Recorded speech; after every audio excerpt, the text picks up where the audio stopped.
পরম প্রিয় পরিকর নবদ্বীপ লীলায় যাকে নিয়ে মহাপ্রভুর কত শত লীলা, সেই শ্রী মুরারি গুপ্ত সেবিত ছোট্ট বালক রূপে নিতাই গৌড়ের অবস্থান ছিল। নদিয়ার নবদ্বীপে মহাপ্রভুর প্রকট লীলার সময় মুরারি গুপ্ত, আপনারা জানেন, মহাপ্রভুর নিত্য ছায়া সঙ্গী ছিলেন। আমাদের আচার্য বলছেন মুরারি গুপ্ত পূর্বলীলায় হচ্ছেন শ্রী হনুমান। যিনি পূর্বে হনুমান ছিলেন তিনি নবদ্বীপ লীলায় মুরারি গুপ্ত ঠাকুর হয়ে এসেছেন। যার কাঁধে মহাপ্রভু চড়েছেন ইনি মহাপ্রভুর সহপাঠী ছিলেন। বয়সে কিছু বড় ছিলেন মহাপ্রভুর থেকে, পণ্ডিত ছিলেন। তো মহাপ্রভু একে পণ্ডিত বলেই ডাকতেন। শাস্ত্রজ্ঞান অপূর্ব ছিল। গৃহস্থ ছিলেন, তাঁর স্ত্রী ছিল, সন্তানাদির কথা লেখা নাই। সিউড়ি জেলার রায়পুর স্থানে যে ছোট্ট নিতাই গৌড়ের সেবার কথা বলল, সে মুরারি গুপ্তের পরিবারের থেকেই হয়েছে। অর্থাৎ ভাইরা সম্ভবত ওই নিতাই গৌড়ের সেবা করতেন মহাপ্রভু অপ্রকট হওয়ার পরে।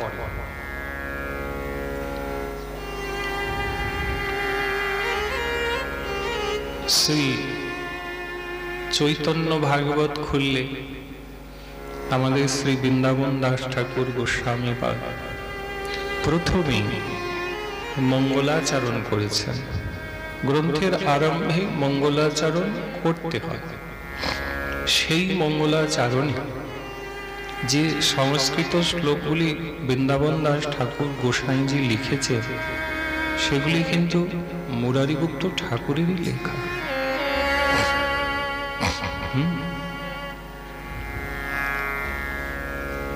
কে অবতীর্ণ সকারুণ্য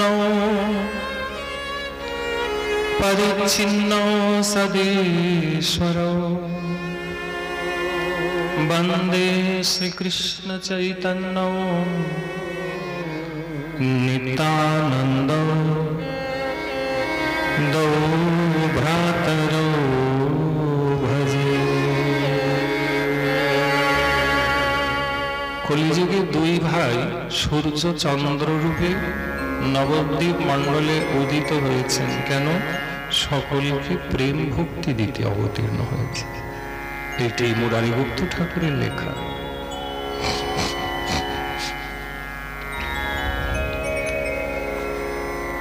কে বন্দে শ্রীকৃষ্ণ চৈতন্য বন্দে নিত্যানন্দ গৌরদয় পুষ্পবন্ত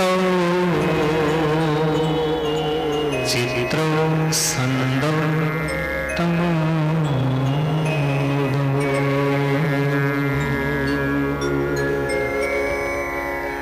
নবদ্বীপে উভয় ভ্রাতা অবতীর্ণ হয়েছে এবং উভয় বড় আশ্চর্য। চিত্র মানে আশ্চর্য। এত বড় পণ্ডিত ছিলেন। মহাপ্রভুর প্রকট লীলা সব থেকে প্রথম যিনি ডায়েরিতে লিখেছিলেন, যাকে সেকালে কর্চা বলা হতো, যিনি লিখতেন প্রথম, তিনি মুরারি গুপ্ত ঠাকুরই ছিলেন। মাগো, যদি মুরারি গুপ্ত ঠাকুর নবদ্বীপে গৌড়লীলা নিজের ডায়েরিতে যদি না লিখতেন, তাহলে কিন্তু আমরা গৌড়ের নবদ্বীপ লীলা মোটেই ভালো করে জানতে পারতাম না। উনি লিখেছেন। হ্যাঁ, ওনার অবদান, ওনার চরণে কিন্তু মাগো আমরা সকলে ঋণী, খুব ঋণী। তিনি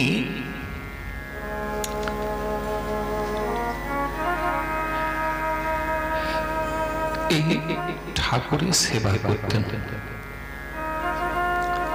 কখন কিভাবে? নবদ্বীপ লীলায় মহাপ্রভু যদি সন্ন্যাসী হয়ে গেলেন,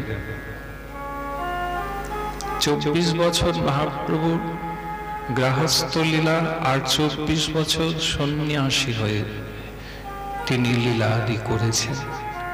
ওই যে 24 বছরের গৌরাঙ্গ বিরহ, মাঝে মাঝে গম্ভীরায় গিয়ে মুরারি প্রভুকে দর্শন করে আসতেন বটে, কিন্তু তৃপ্তি হতো না। আরো চাই, আরো চাই। অনুরাগী ভক্তের অল্পতে তৃপ্তি হয় না, মুরারিরও তাই। তাই নবদ্বীপে মহাপ্রভুর চরণে একদিন প্রণাম করে বলেছিলেন, প্রভু তুমি তো প্রকট অবস্থায় গৌরীদাসকে নিতাইগুর বিগ্রহ দিলে, কালনাতে রয়েছে। তোমার নিজজন পিতামহ আদিকে বাংলাদেশে ঢাকাতে স্বপ্ন দিয়ে তুমি তোমার বিগ্রহ দিয়েছ, ঢাকাতে রয়েছে। তুমি তোমার ঘরণী বিষ্ণুপ্রিয়া ঠাকুরানীকেও করুণা করে বংশীবদন ঠাকুরের হাতে নিজে আহা অপ্রাকৃত ধামেশ্বর গৌরূপটি দিয়েছ প্রভু?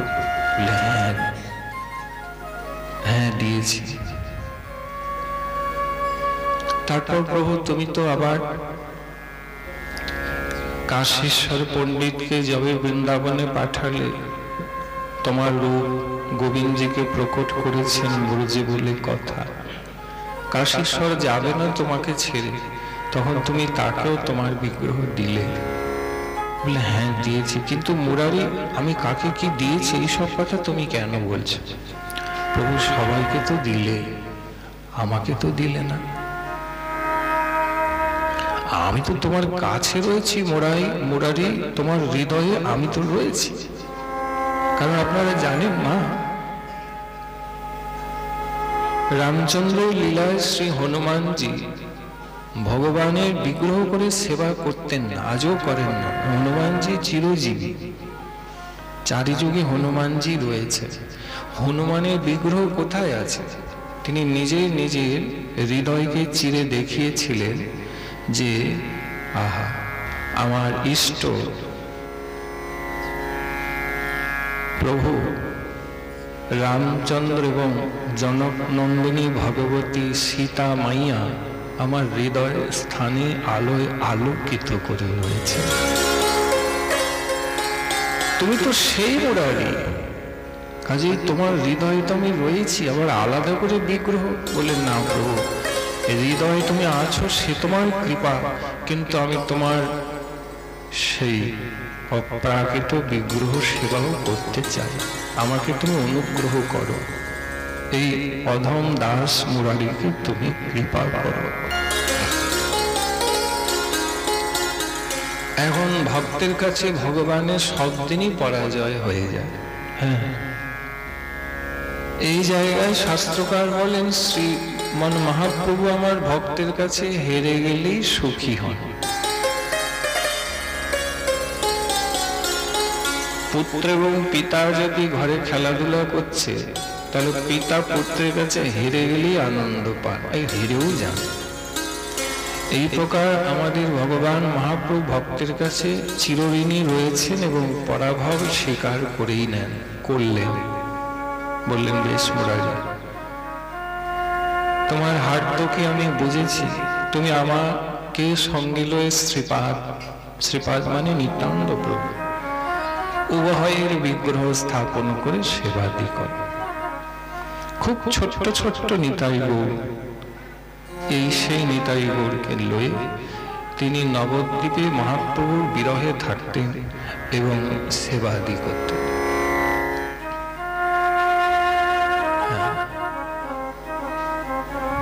আর গাইতেন গোরা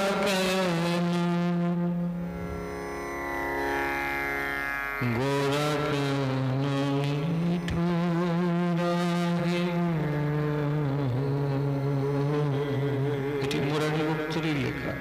500 বছর আগের পদ গাইছি, 500 বছর আগে, আধুনিক কোনো গান না।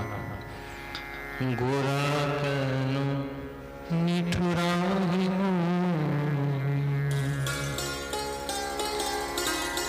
জগতে করল দয়া, দিয়া যে পদ ছায়া, জগতে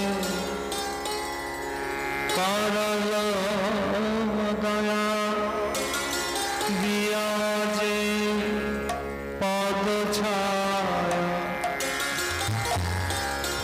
পদ ছায়া,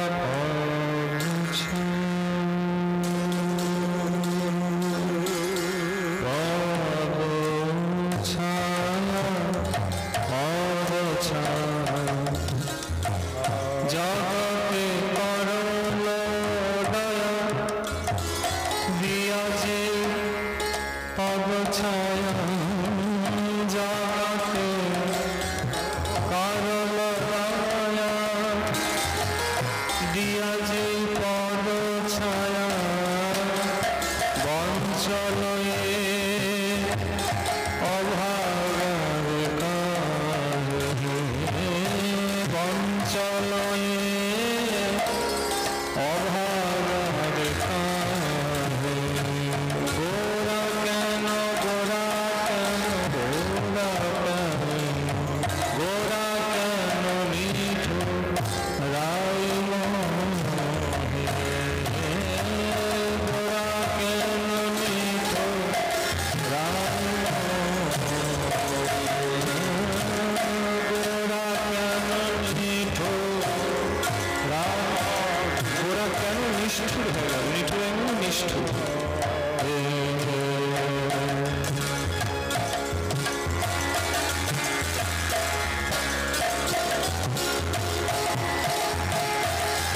আমাকে দয়া করলে, আমাকে বঞ্চিত করলে, আমাকে দয়া করলে না করলে, জগতে করল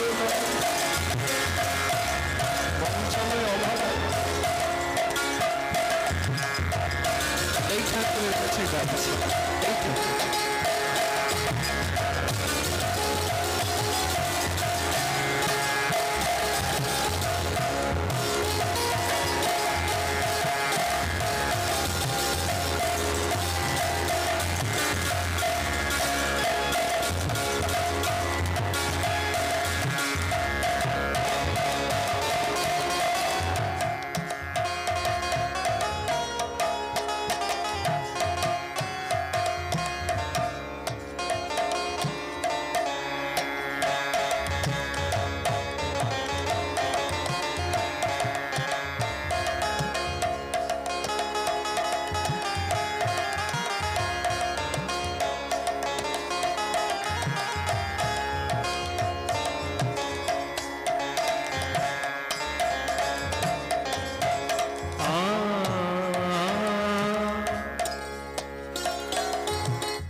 আমি ঝুরে যার তরে,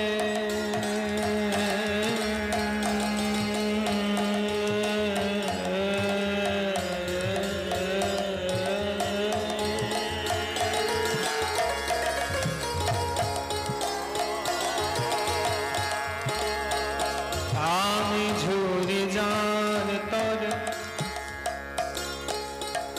সে যদি না চাহে মোরে, আমি ঝুরি যার তরে, মানে আমি যাকে ভালোবাসি সে যদি না আমাকে ভালোবাসে, আমি ঝুরি যার তরে, সে যদি না চাহে মোরে, আমি ঝুরি যার তরে,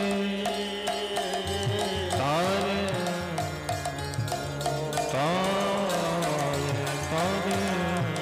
আমি ঝুরি যার তরে, সে যদি না চাহে মোরে, আমি ঝুরি যার তরে, সে যদি না চাহে মোরে, সে হেন পীড়িতে কি বা সুখ,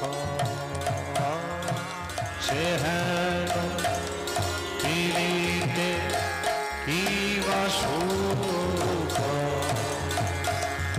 চাতক সলিল চাহে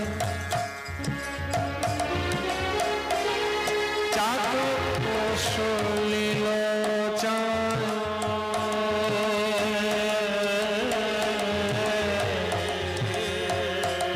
চাতক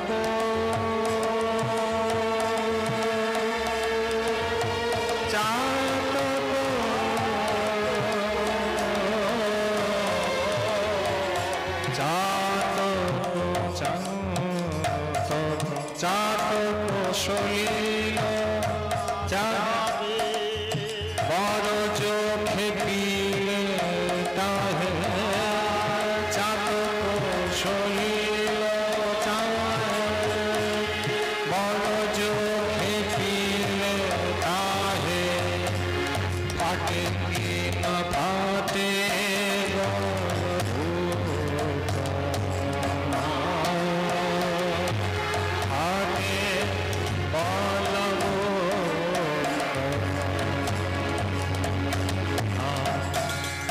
ফাটে কি না ফাটে বল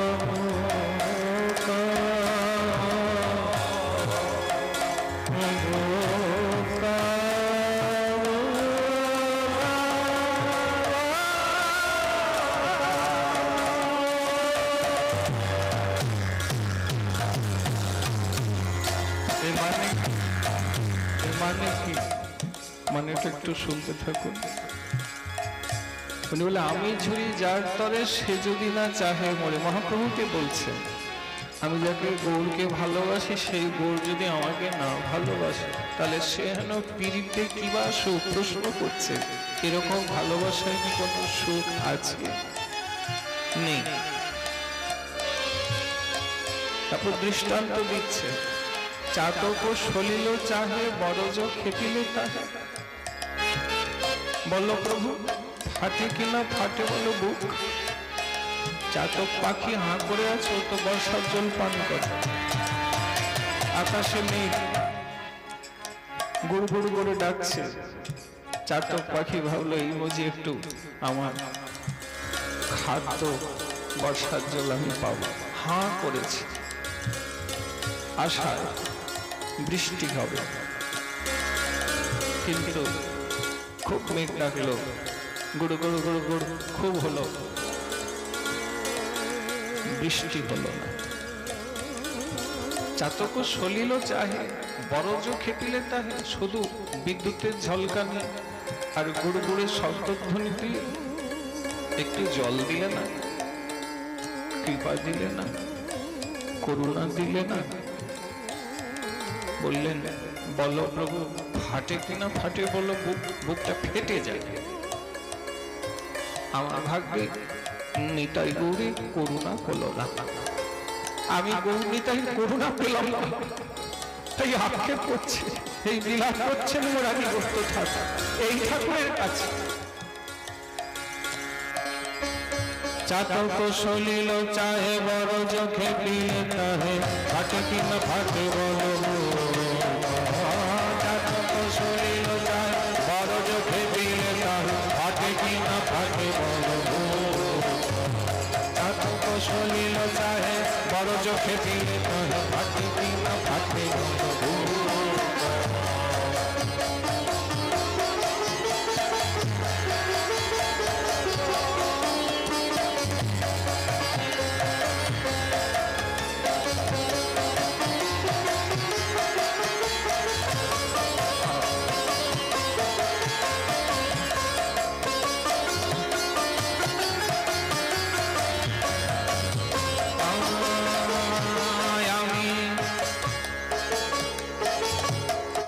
ঝুরি যার তরে সে যদি না চাহে মোরে সে হেন পীড়িতে কি বসো। আমি ঝুরি যার তরে সে যদি না চাহে মোরে সে হেন পীড়িতে কি বসো। চাতক সলিল চাহে বড় চোখে পিলে তাহে। ফাটে কিনা ফাটে বড় গো। চাতক সলিল বড় চোখে পিলে তাহে। ফাটে কিনা ফাটে বড় গো।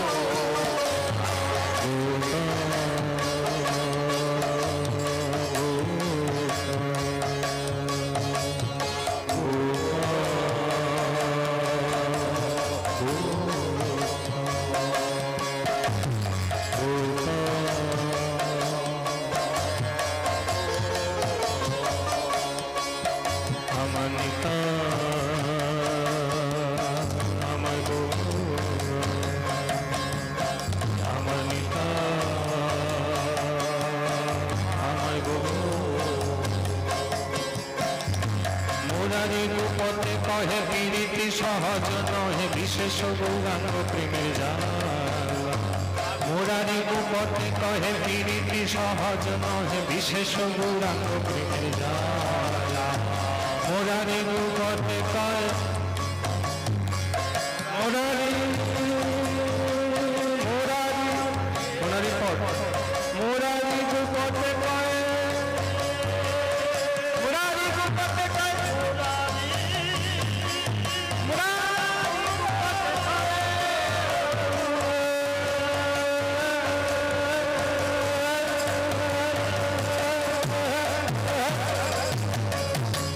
মুরারি গোপতে কহে প্রীতি সহজ নহে বিশেষ গৌরাঙ্গ প্রেমের জ্বালা মুরারি গোপতে কহে প্রীতি সহজ নহে বিশেষ গৌরাঙ্গ প্রেমের জ্বালা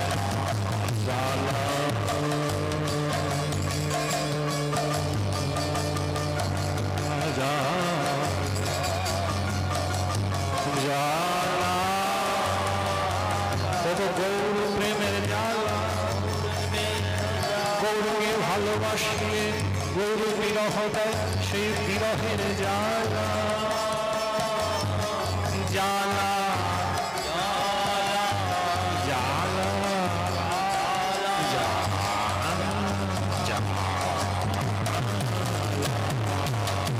মুরারি গোপতে কহে প্রীতি সহজ বিশেষ গৌরাঙ্গ প্রেমের জ্বালা মুরারি গোপতে কহে প্রীতি সহজ বিশেষ গৌরাঙ্গ প্রেমের জ্বালা কুলমান সব ছাড়ো কুলমান সব ছাড়ো চরণ আশ্রয় করো তবে যদি পাও সচির বালা কুলমান সব ছাড়ো চরণ আশ্রয় করো তবে যদি পাও সচির বালা কুলমান সব ছাড়ো কুলমান সব ছাড়ো ছাড়ো ছাড়ো কুলমান সব ছাড়ো কুলমান সব ছাড়ো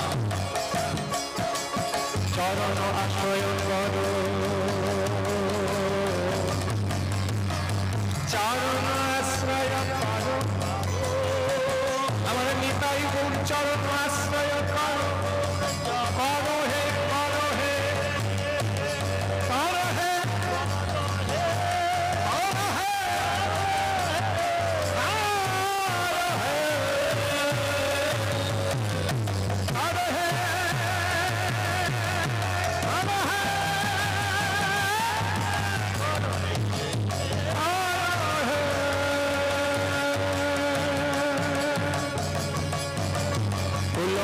সব ছাড়ো চরণ আশ্রয় করো তবে যদি পাও সচির বালা কুলমান সব ছাড়ো চরণ আশ্রয় করো তবে যদি পাও সচির বালা তবে যদি পাও সচির বালা সবে যদি পাও সচির বালা তবে যদি পাও সচির বালা তবে যদি পাও সচির বালা তবে যদি পাও সচির সোচে সোচে সোচে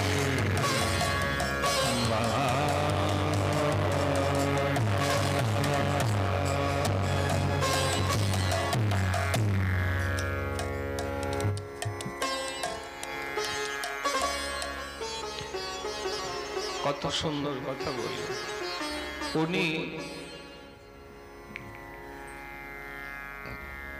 গৌরচরণের প্রাপ্তির উপায় জানালে প্রথম তো বললেন গৌরাঙ্গ প্রেমে জ্বালা আছে কখন তিনি কৃপা করে কাছে টেনে বুকে জড়িয়ে ধরবেন উনি বলছেন আবার কখনো কিন্তু গৌরহরি তোমাকে অপেক্ষা করাবে হ্যাঁ ওইটাই জ্বালা হ্যাঁ ওইটাই জ্বালা আমি গৌরকে পাবো কি করে উনি বললেন কুলো মান সব ছেড়ে দাও তুমি কোন কুলের গরব করতে যেও না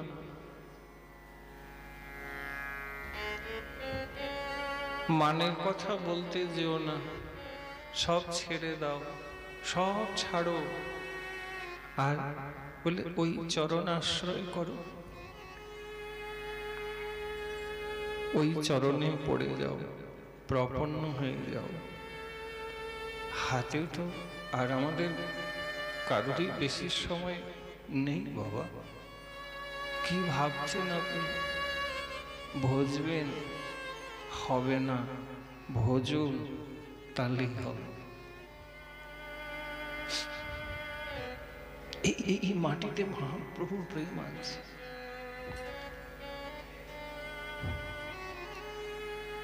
হ্যাঁ, এই পথ দিয়ে মহাপ্রভু গিয়েছে। এই যে মহাজনের পথ,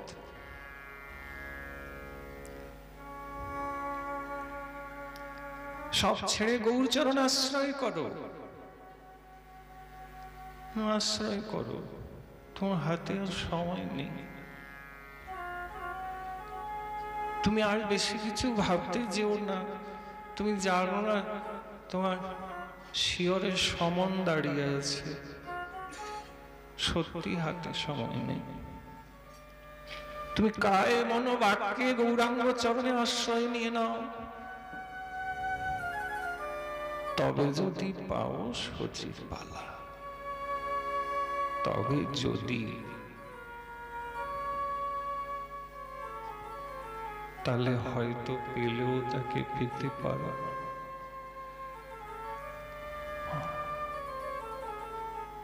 তিনি যে পরম করুন, তারা যে প্রভু দুইজন, তারা যে নিতাই গৌরচন্দ্র, তারা যে সব অবতার সার শিরোমণি, তারা যে কেবলই আনন্দ কন্দ। তুমি জানো না পশু পাখি ঝুরে পাষাণ বিধরে শুনে যার গুণগাথা,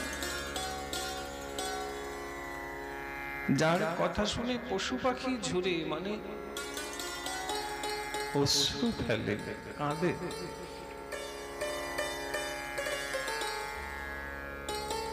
আমাদেরকে করুণা প্রেম দিতে, আমাদেরকে গোলককে নিয়ে যেতে। এমন অবতার আগে হয়নি, হবেও না। সকল অবতারের অবতারই আমার শ্রী গৌরাঙ্গ অবতার। কেউ রাধারানীর প্রেমে পড়বে কোনোদিন দেয় নাই, তারা দিয়ে গেল। কোথায় দিয়ে গেল? বলে আচার্যের কাছে দিয়ে গেল।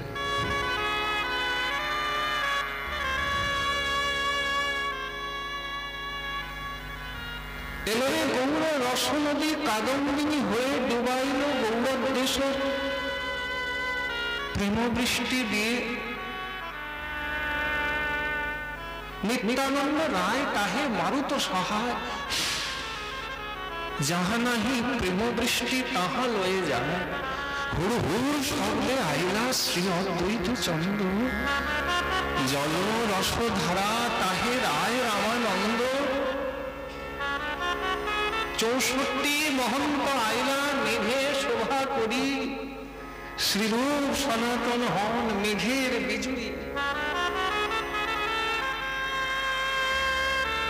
কৃষ্ণদাস কবিরাজ হন রসের ভাণ্ডারী, সেই রস রাখিল হেমকুম্ভ ভরি।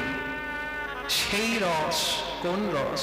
রাধারানীর বিশুদ্ধ কৃষ্ণকে ভালোবাসা, সেই অনুরাগে রঞ্জিত রস। ব্রহ্মা বিষ্ণু মহেশ্বরেরও দুর্লভ রস। সেই রস রাখিল হেমকুম্ভ বলি, সেই রস আচার্য পাক দেখো এবে জগ জনে দিল, জগতে জনে জনে দিল। এলোচন দাস ভাগ্যে বিন্দু না।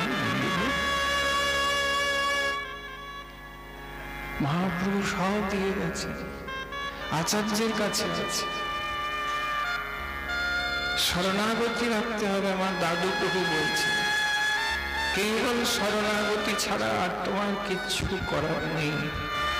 তুমি 6টি শরণাগতি দেখো আর কৃপা পানে চেয়ে থাকো। প্রভু তুমি তো অনেককে কৃপা করলে, এই দিনাতীত দিন অধমকে কবে কৃপা করবে? প্রতিদিন অপেক্ষা করবে সগরী মাতার মতন। হায় আজ মনে হয় প্রভু আসবে। শরণাগতি রেখে অপেক্ষা করো, আজ বুঝি আসবেন, আজ বুঝি আসবেন। আরে তুমি আসবেন না বললে তিনি আসবেন কি?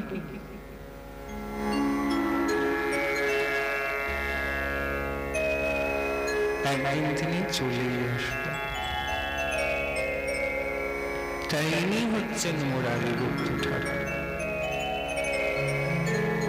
সিউড়ি জেলার হরে কৃষ্ণ কৃষ্ণ হরে বাড়ির কেউ আছে? কৃষ্ণ কৃষ্ণ হরে হরে, হরে রাম রাম রাম হরে হরে, হরে কৃষ্ণ কৃষ্ণ কৃষ্ণ হরে হরে, হরে রাম রাম রাম হরে হরে, হরে কৃষ্ণ কৃষ্ণ কৃষ্ণ হরে হরে, হরে রাম রাম রাম হরে হরে, হরে কৃষ্ণ কৃষ্ণ কৃষ্ণ হরে হরে, হরে রাম রাম রাম হরে হরে। এবার সবাই বলো জয় নিতাই, জয় নিতাই, সবাই বলো জয় নিতাই। জয় নিতাই। মুরারিগুপ্ত তার নিতাই গো। কিন্তু আমরা তো পিসিমা গোস্বামিনীকে শুনতে বসেছি, কিন্তু ওনাকে শুনতে গেলে আপনাকে আগে মুরারিগুপ্ত ঠাকুরকে শুনতে হবে, তা নাহলে আস্বাদন কম হয়ে যাবে। তাছাড়া আমাদের এখানে 3 দিনের ব্যবস্থা, তাহলে আশা করছি ওনার বিষয়টা আমরা পুঙ্খানুপুঙ্খভাবে ধরে ধরে সুন্দর করে আস্বাদন করে সমৃদ্ধ হয়ে যাব।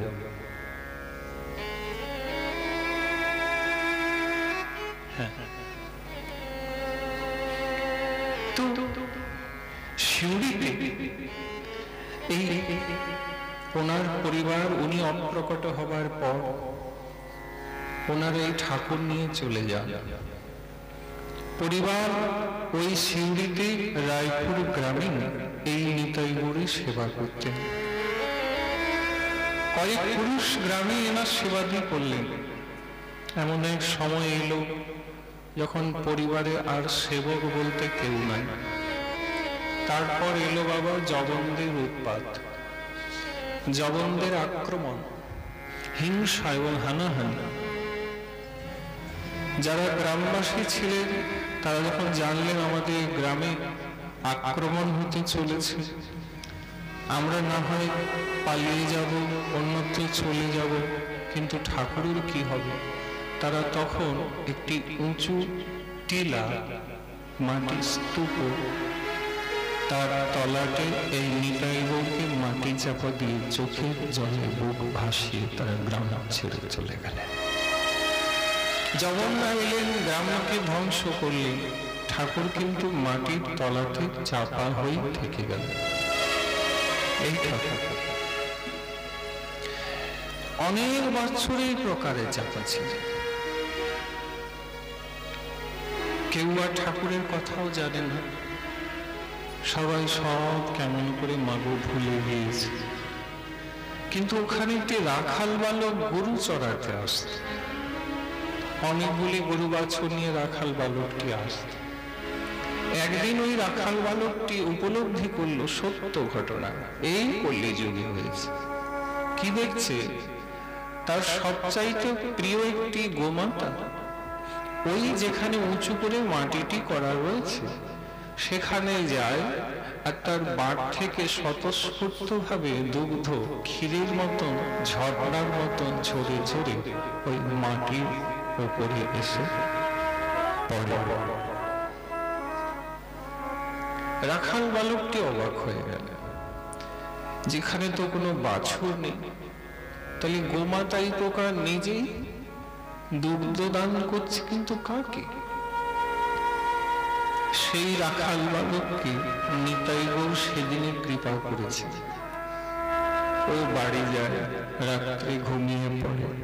নিদ্রাতে নিতাই গৌর স্বপ্ন দিয়ে বলেন, দেখ দীর্ঘকাল ওখানে মাটি চাপা হয়ে আমরা পড়ে আছি।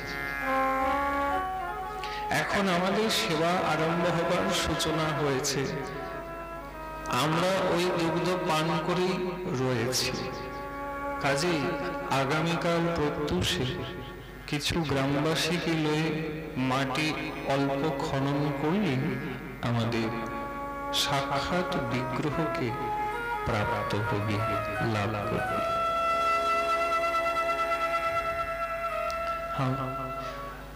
খুব আনন্দ হলো রাখাল বালকটা। বাবা, গোমাতার খুব মহিমা আছে, খেয়াল করে দেখুন। আমরা হয়তো প্রভু কোথায় আছেন না জানলেও তিনি গোমাতাকে কিন্তু আগে জানিয়ে দেন। এক্ষেত্রেও তাই দেখছি। আমাদের রূপ গোস্বামী পাদ মনের দুঃখে যমুনার ধারে যদি বসেছিলেন, মহাপ্রভুর আদেশ ছিল লুপ্ত বিগ্রহকে প্রকট করবে, তিনি বিগ্রহ প্রকট এ যাবৎ করতে পারেন নাই, তাই তার মনে অবসাদ। তিনি ওই দিন উপলব্ধি করলেন ওই বৃন্দাবনে গোমাটিলা উঁচু স্থানে এক গোমাতা দুগ্ধ দান করে চলে যাচ্ছে। পরে রূপ গোস্বামী পাঠক ওই একই স্বপ্ন দিয়ে সেদিনে গোবিন্দজি জানিয়েছিলেন, রূপ রূপ গোমাতা যে দুগ্ধ দান করছে ওখানে আমি আছি, মাটি একটু খনন করলে তুমি আমাকে প্রাপ্ত হবে। আমাদের সনাতন ধর্ম একমাত্র গোবিন্দজি যে লাল প্রস্তরে প্রকট হয়ে বর্তমান জয়পুরে বিরাজ করছেন, রাজবাড়িতে থাকেন, জয়পুরের রাজা বলা হয় গোবিন্দজিকে। রূপ গোস্বামী পাঠ প্রকট করে, কিন্তু বিষয়বস্তু আলোচনার এটা নয়। আমরা যেটা বোঝার চেষ্টা করছি শাস্ত্র অনুযায়ী, যে গোমাতা আগে দুগ্ধ দান করেন, সেখান থেকে ভগবান নিজেকে প্রকট করেন। গোমাতা কেবল গোমাতা নয়, ভাগবত শাস্ত্র বলছেন যখনই ধরিত্রী দেবী, যে ধরিণীর উপরে আমি তুমি বসে আছি, এই ধরিণী দেবী যখনই দুঃখী হন, কষ্ট পান, শ্রী গোবিন্দ চরণে প্রার্থনা করতে ইচ্ছে করেন যাতে কষ্ট দূরীভূত হয়, তখন ধরিত্রী দেবীও ভাগবতে লেখা আছে একবার নয়, দুবার নয়, তিনবার তিনি গোমাতার রূপ ধারণ করে প্রভুর চরণে প্রার্থনা করেছে। ভাগবত শাস্ত্রে লেখা আছে। তো সাক্ষাৎ ধরিণী দেবী গোমাতা বাবা। তো গোমাতার খুব মহিমা আছে। কালের প্রভাবে এগুলো আমরা আর আলোচনা করি না, আমাদের সামনেই তো অত্যাচার হচ্ছে।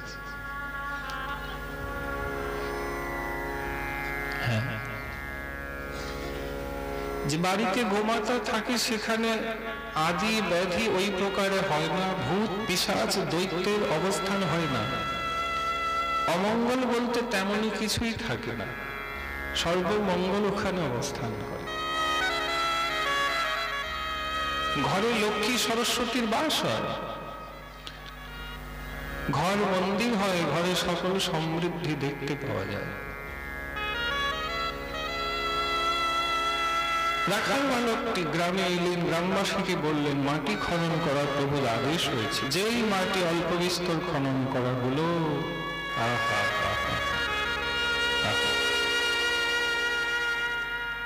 সেই মুরারি গুপ্তের সেবিত ঠাকুর প্রকট হয়ে সবাইকে দর্শন দিলেন।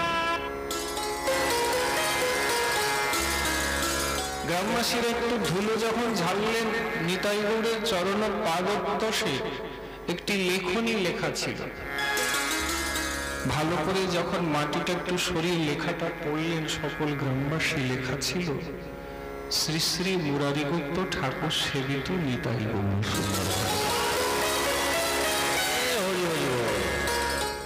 লেখা আছে মুরারি গুপ্ত ঠাকুরের সেবিত নিতাই গৌর সুন্দর।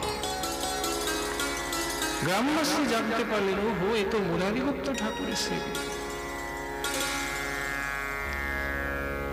গ্রামে রইলেন ঠাকুর, চারিদিকে রটে গেল নিতাই গৌর প্রকট হয়েছে, নিতাই গৌর প্রকট হয়েছে।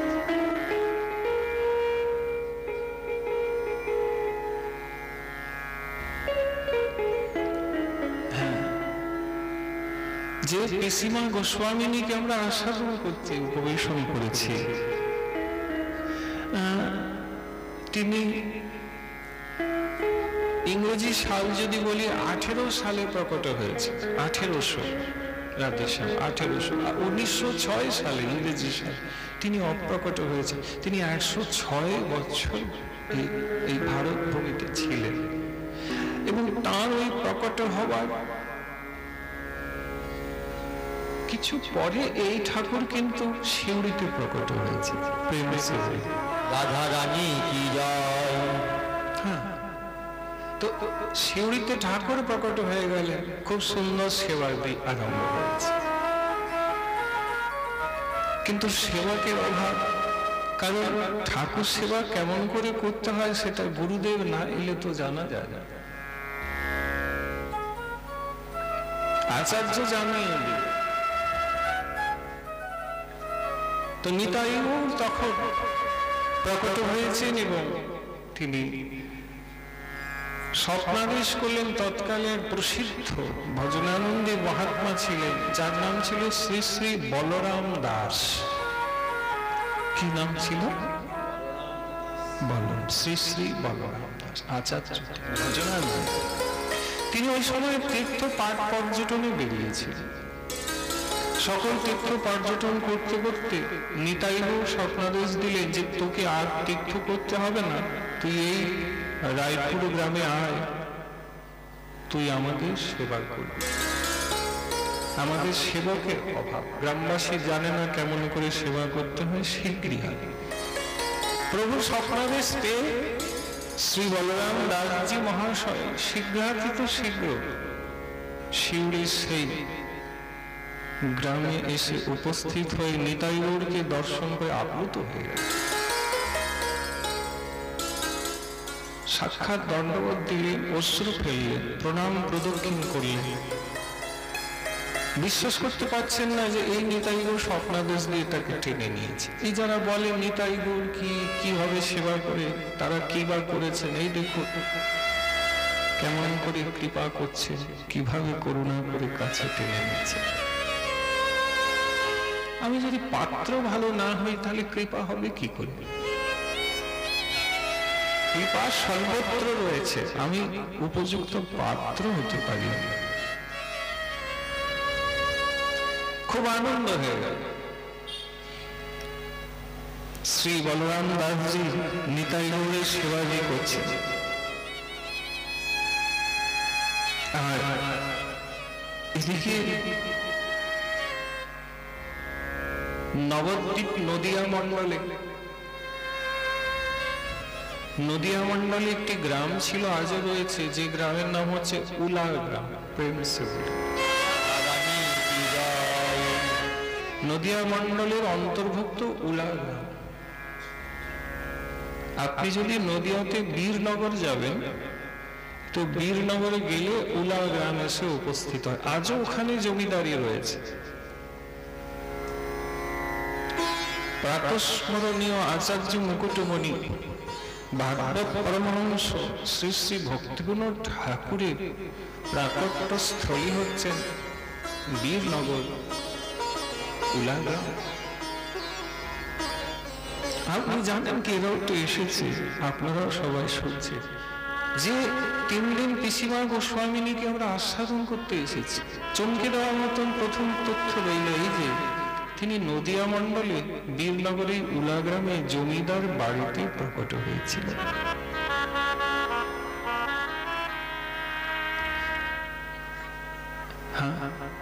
কয়েকবার এরা আমার সাথে উলা বীরনগর গ্রামে গিয়েছে, প্রসাদ আদি পেয়েছে, বিশ্রাম, নাম সংকীর্তন, ভজন আদি করেছে।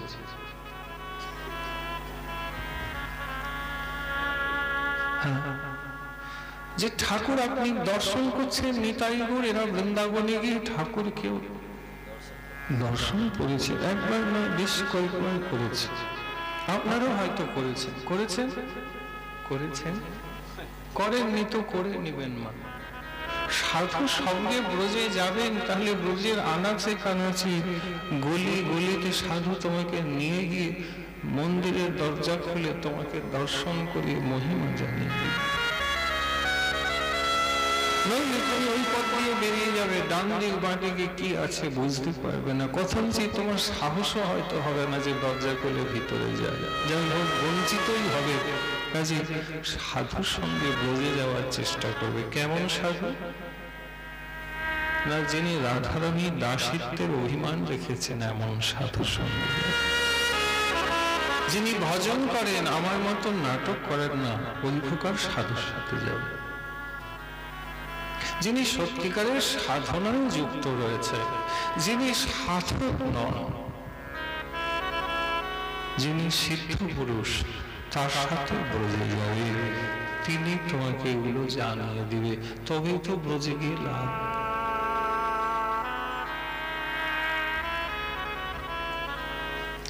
তো যাই হোক, উলার গ্রামে জমিদার বাড়িতে শ্রীমতী চন্দ্রশশী গোস্বামিনী, তিনি ধনী মুখোপাধ্যায় বংশের কুলবধূ হয়ে অবস্থান করছে।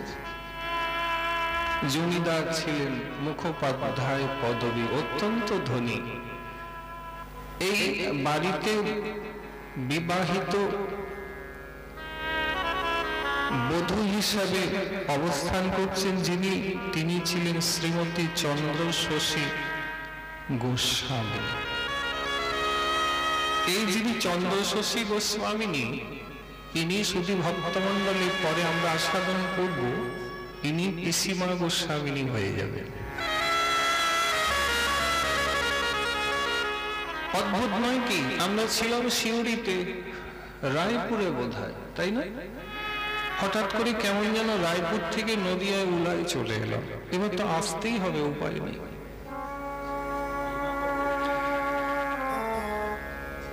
রায়পুরের কথা, বাড়িতে বৌমাটি কিন্তু বেশ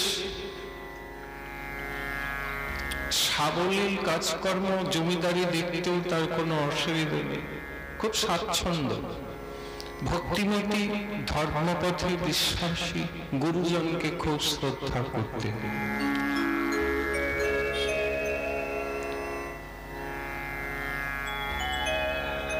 এদিকে জমিদারের দেখাশোনা এবং কাজের জন্য এই চন্দ্রশশী গোস্বামীকে একদিন সিউড়িতে যেতে হয়েছে।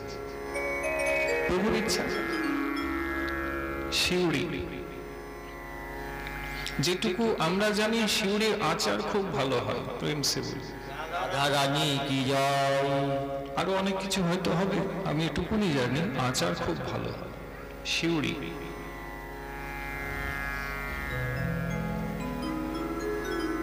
তো সিউড়িতে জমিদারি রয়েছে, দেখাশোনা করতে হবে, কাজে বৌমার কিছু সেবকদেরকে নিয়ে সিউড়িতে এলেন। সিউড়িতে যখন এলেন, সেই নিতাই গৌড়ে মন্দিরের কাছাকাছি একটি বাড়িতে তিনি অবস্থান করছেন। জানেন না কাছে নিতাই গৌড় রয়েছে। এটাই তো হয়, আমাদের কাছে হয়তো প্রেমিক কোনো সাধু রয়েছেন, কিন্তু আমরা জানি না।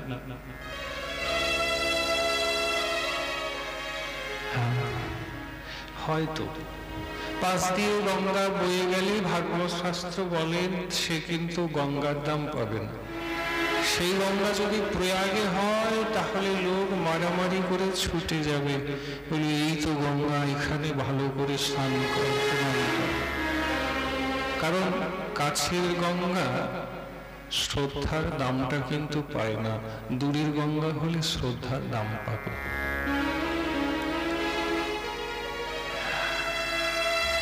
আজকে শ্রীমতী চন্দ্রশশী গোস্বামিনী এলেন, ওই নিতাইগৌড়ের কাছেই বাড়িতে রয়েছে, কিন্তু নিতাইগৌড় কি, তার করুণাই বা কি ইত্যাদি তিনি কিছুই জানেন না। কিন্তু তিনি না জানলে কি হবে? শাস্ত্রকার বলেন তোমাকে জানতে হবে না, যিনি জানার তিনি তোমাকে জানিয়ে দেবেন। ওটাই তো বললো, তুমি আঁচল পাততে পারো, ভিক্ষা মিলবে কি না সে তো মহাপ্রভুই জানে। আমাদের কাজ চোখের জলে আঁচল পেতে নেওয়া, হয়তো বা কৃপা হতেও পারে।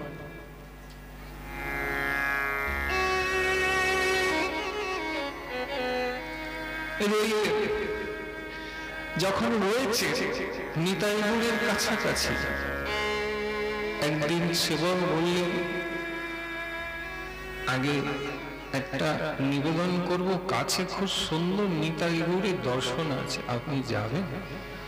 কেন যাব না, বসে আছি, চল। সেবক সেদিনে চন্দ্রশশী গোস্বামিনী নিতাই গৌরকে যেই কিনা দর্শন করলেন, বোঝা গেল না আসলে কে কাকে দেখছে।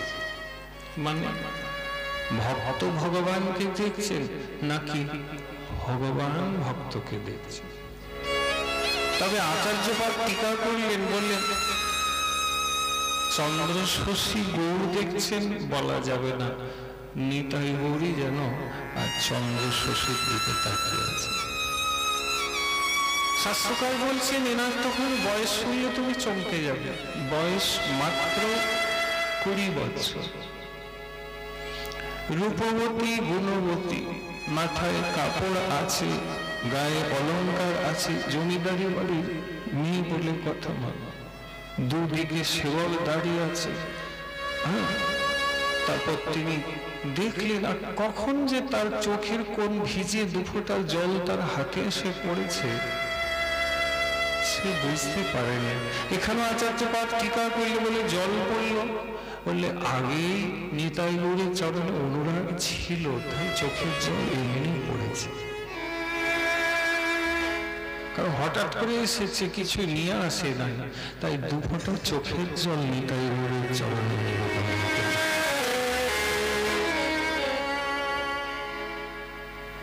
সেই যে দেখলো, তারপরে আর এনার কিন্তু অন্য কাহাকেও দেখিবার ইচ্ছা রইল না। খুব প্রিয় কাউকে দেখে নেওয়ার পরে নেত্র আর অন্য কাউকে দেখতে ইচ্ছে করে না। স্বামী হরিদাস নিধুবনে যখন অপ্রকট হলেন, তেনার শিষ্য অত্যন্ত গুরুনিষ্ঠ ছিলেন বৃন্দাবনে, তার নাম ছিল শ্রী শ্রী বিপুল বিঠল গোসাই। গুরুদেব অপ্রকট হয়েছেন শুনে পরম রসিক আচার্য বিঠল বিপুল গোসাই নিধুবনে চোখে পট্টি পরে নিলেন, কাপড় দিয়ে চোখকে ঢাকা দিয়ে দিলেন। সেবকরা ছুটে এলেন, বললে গুরুদেব আপনি ঢাকা দিয়ে দিচ্ছেন? বললে যে নেত্রে গুরুর বদন দেখেছি সেই নেত্রে আমি আর জগৎ দেখব না, তাই চোখে কাপড় দিয়ে দিলাম। আর জগৎ কি দেখবে? আমার প্রভু অপ্রকট হলেন, আমি প্রভুর মূর্তি দেখতে পাবো না, আমার সংসার দেখতে চাই না, সংসারের মায়া করতে চাই না। সত্য ঘটনা। আশ্চর্য হবেন না, জল ছেড়ে দিলেন, আহার ছেড়ে দিলেন, বায়না করে সেবকরা বিঠল বিপুল গোসাইকে প্রসাদও পাওয়াতে পারলেন না। গুরুর বিরহে হাতে মালা নিয়ে নিধুবনে বসে থাকলেন, হরিনাম করেন আর মাঝে মাঝে বিলাপ করে বলেন, হা গুরুদেব, আহা গুরুদেব করুণা, আহা গুরুদেব এই অনাথকে একা রেখে চলে গেলে, সঙ্গে নিয়ে গেল। ঠিক যেমন আমার গৌরাঙ্গ বিরহে টোটা গোপীনাথের বরাবর কারোর সাথে করোনার পণ্ডিত গৌর বিরহে করোনার কথা বলেন নাই, শুধু শ্রীনিবাস আশাতে একটু কথা বলেছিলেন। ঠিক ওই সারাদিন কিছু না খেয়ে পড়ে থাকলে গুরু বিরহে আর তিনি থাকতে পারছেন না বুঝে নিধুবনে সেদিন শ্রীমতী রাধারানী প্রকট হইলেন। বিঠল বিপুলকে বললেন, তোমার গুরুনিষ্ঠা অদ্ভুত, তোমার গুরু ভক্তি আশ্চর্য, তাই তোমার প্রতি আমি অতি প্রসন্ন হয়ে এসেছি। চলো আমি তোমাকে তোমার গুরুদেবের কাছে নিয়ে যাব। দেখুন আদর্শ। শ্রীমতীর চোখের কাপড় খুললেন, বিঠল বিপুল রাধারানীকে সাক্ষাৎ দর্শন করলেন, প্রণাম করলেন। যে শরীর পড়ে থাকলো, শরীর থেকে সিদ্ধ স্বরূপটি সঙ্গে শ্রীমতী নিকুঞ্জে নিয়ে চলে গেলেন। কোথাও না, যেখানে আগেই তার গুরুদেবী সেবায় রয়েছে। বক্তব্য এই যে যদি এতটুকু গুরুচরণে করতে পারে তাহলে 7 দিনের মাথায় গুরুদেবের সঙ্গে কুঞ্জ সেবা লাভ। কিন্তু আমরা না,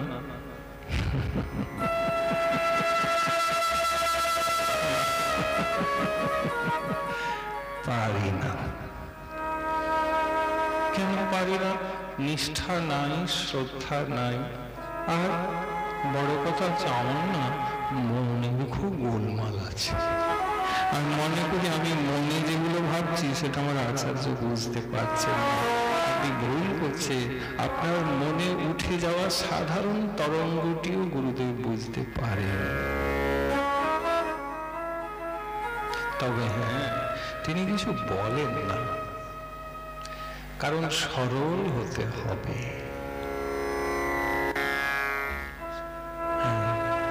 নিয়ে গেলেন রাধারা 7 দিনের মধ্যে। কৃপা হয়, কিন্তু কৃপার পাত্র আগে নিজেকে তৈরি হতে হবে। নিজের পাত্রটি ঠিক করে তৈরি করে নিতে হবে।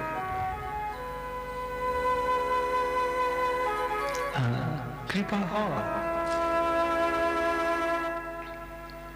কৃপা। সেদিনে নিতাই গৌরকে দর্শন করলেন, আর ফিরে যদি এলেন নিজের ঘরে চন্দ্রশশী গোস্বামী, মন কিন্তু ঘরে আর বসছে না। মাঝে মাঝেই মন্দিরে ছুটে চলে যাচ্ছে।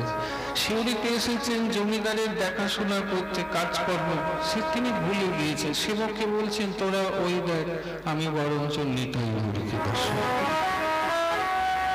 সব সময় নিতাই গৌরকে দেখছে, কোথাও যাচ্ছেন না। সেবকরা কাজ আদি করছেন, ভালো কথা। এদিকে আর পারলেন না, আরেকদিন মন্দিরে গেলেন। শ্রী বলরাম দাস সেবায় রয়েছে, ছোট ছোট নিতাই গৌর, এরাই দেখলেন। সেদিন তো আর পারলেন না, শ্রী বলরাম দাসকে বলেই ফেললেন। কি বললেন?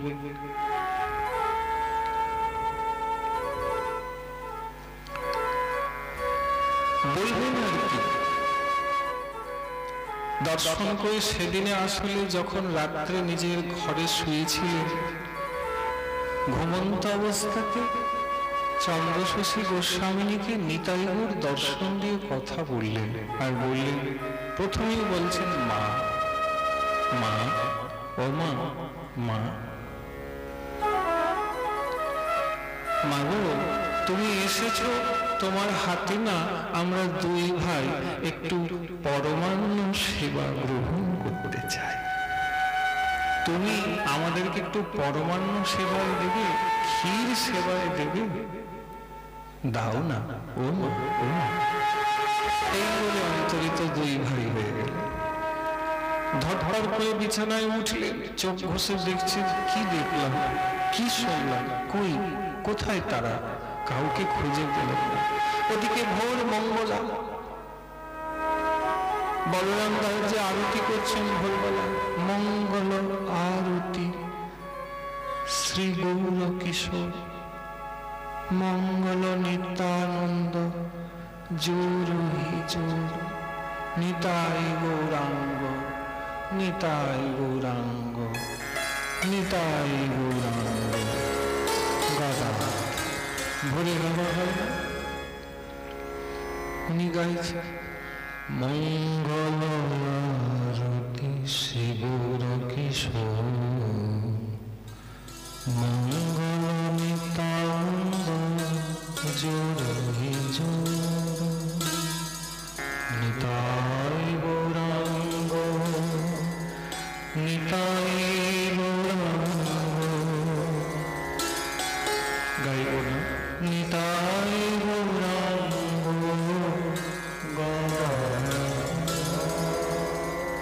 মঙ্গল শ্রী অদ্বৈত ভক্তগণ সঙ্গে, মঙ্গল গাও তুমি প্রেম তরঙ্গ, নিতাই গৌরাঙ্গ,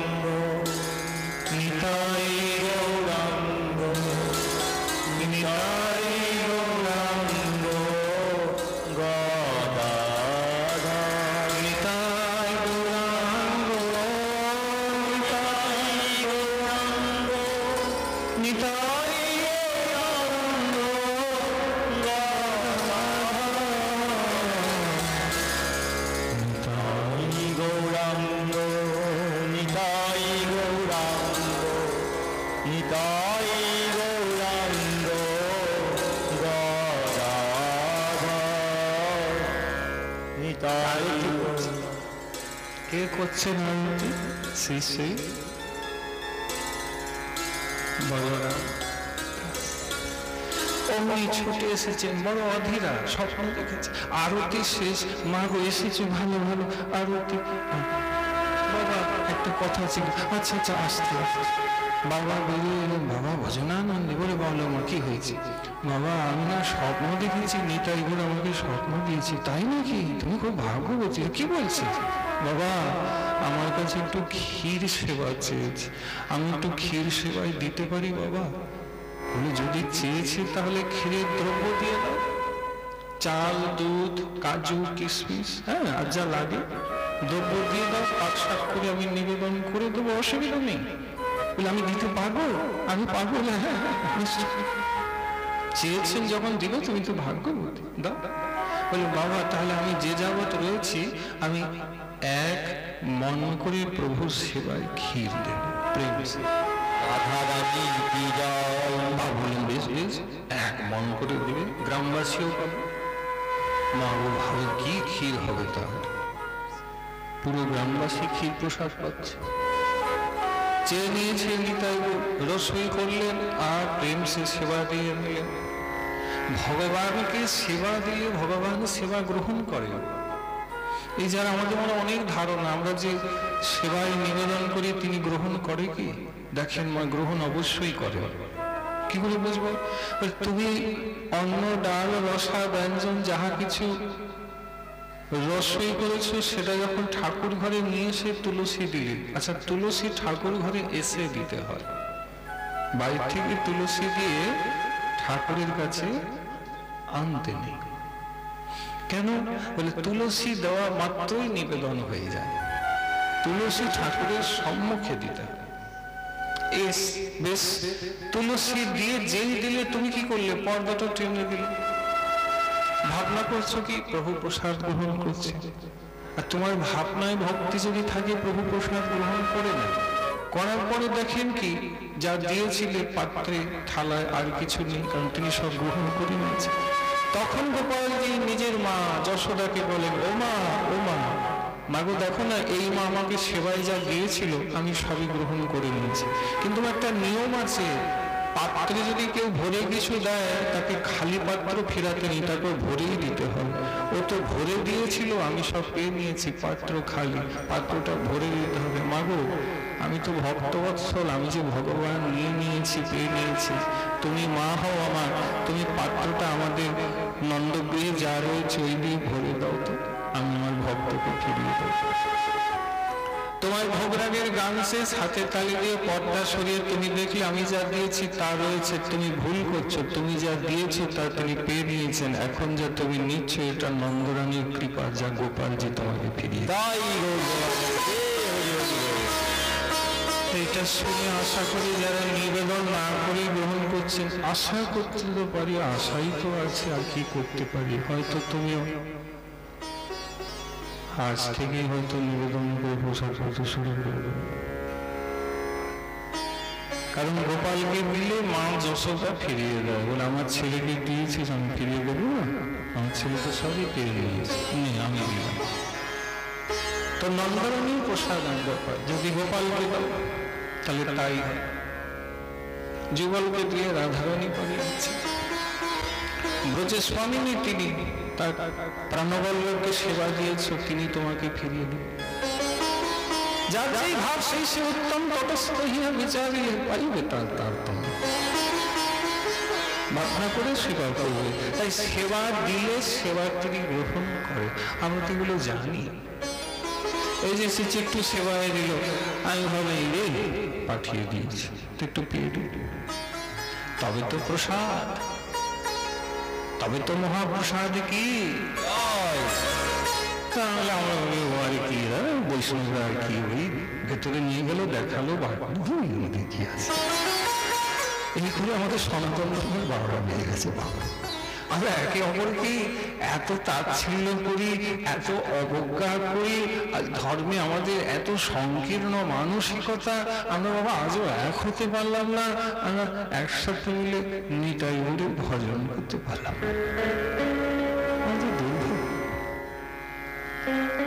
বাবা তাহলে আমি প্রতিদিন দেবো।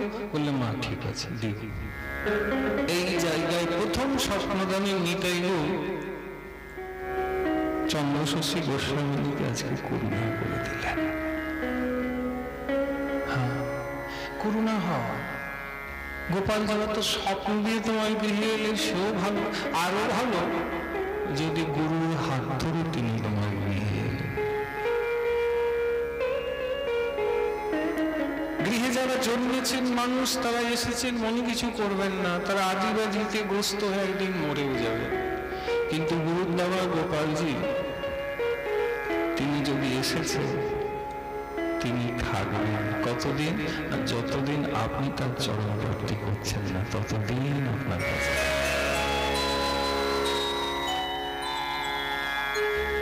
তাই ভগবানের সেবা দিতে শিখো, তাকে সেবা দিয়ে নিজে প্রসাদ বুঝি হন। হ্যাঁ বাবা, একটা তো কিছু আদর্শ রেখো। আমি না তোমাকে পাঠ শোনার পর আমি প্রসাদ খুঁজি হয়ে গেছি, কিছু তো নিয়ে যেতে হবে না। ও গোস্বামিনী ঠাকুর সেবায় ক্ষীর গেলেন, তা আমি একটু কিছু সেবায় দিই না। আমাকে স্বপ্ন দিল আমি দেব। আদেশ আচার্য যা করলেন ওটাকেই স্বপ্ন বলে তুমি সেবা করবে। যারা সেবা করেন তারা অজুহাত দেন না, তারা এমনিতেই সেবা করে। আর যারা সেবা করবেন না তারা নানা অজুহাত দিয়ে থাকবেন। যেমন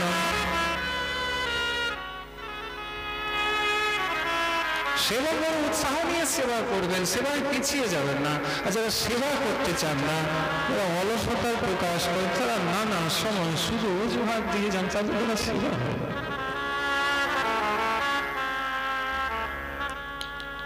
এইবারে গ্রামে সবাই ক্ষীর প্রসাদ পাচ্ছেন। বলি নিতাই গৌর সুন্দর ভগবান কি জয়, বলি মুরারি গুপ্ত ঠাকুর জয় জয়।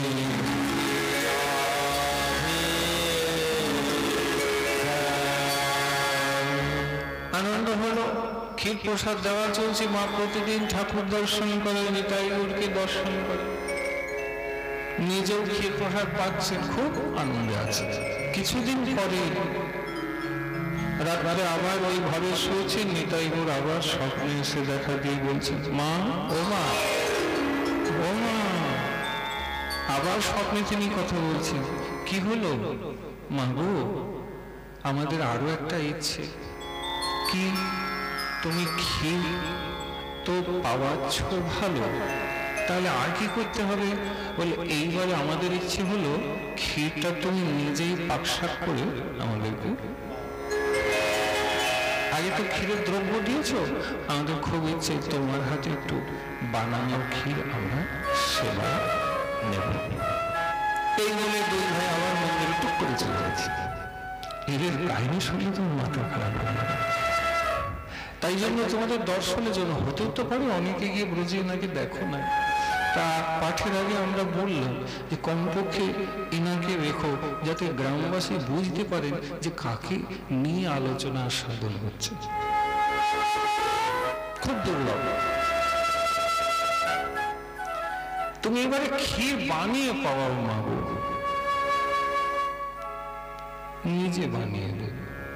অমনি ছুটে গেলেন পরের দিন। বাবা ও বাবা, কি হলো মা? আবার স্বপ্ন দিয়েছে। আবার কি বলছে?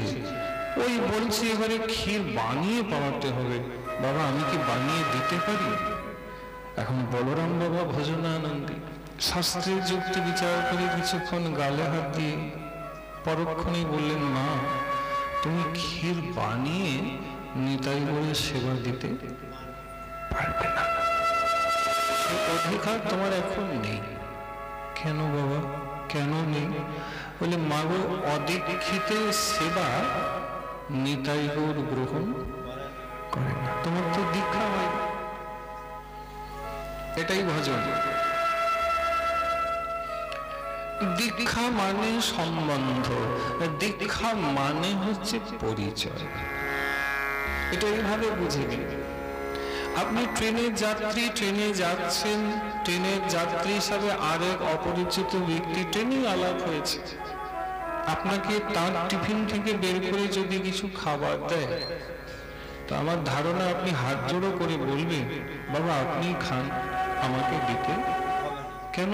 কারণ ভিতরে একটা ভয় কাজ করে, অপরিচিত ট্রেনে আলাপ হয়েছে, কিছু খাইয়ে দিয়ে যদি, তাই না? আমরা অপরিচিতের হাতে কিন্তু দেখবে ট্রেনে কিছু খাওয়া দাওয়া করি, কিন্তু তোমার পাশে যে পরিচিত তোমার সাথে বৃন্দাবন যাচ্ছে, সে যদি নিজের কৌটো খুলে একটু রুটি সবজি বার করে দেয়, হ্যাঁ রে নে না, সেটা কিন্তু তুমি দিবি। কেন? উনি দিলেন খেলেন না, বললেন অপরিচিত, দিলেও খাওয়া যাবে না, আর ইনি আমার পরিচিত, দিলে খেলে কোনো ভয়।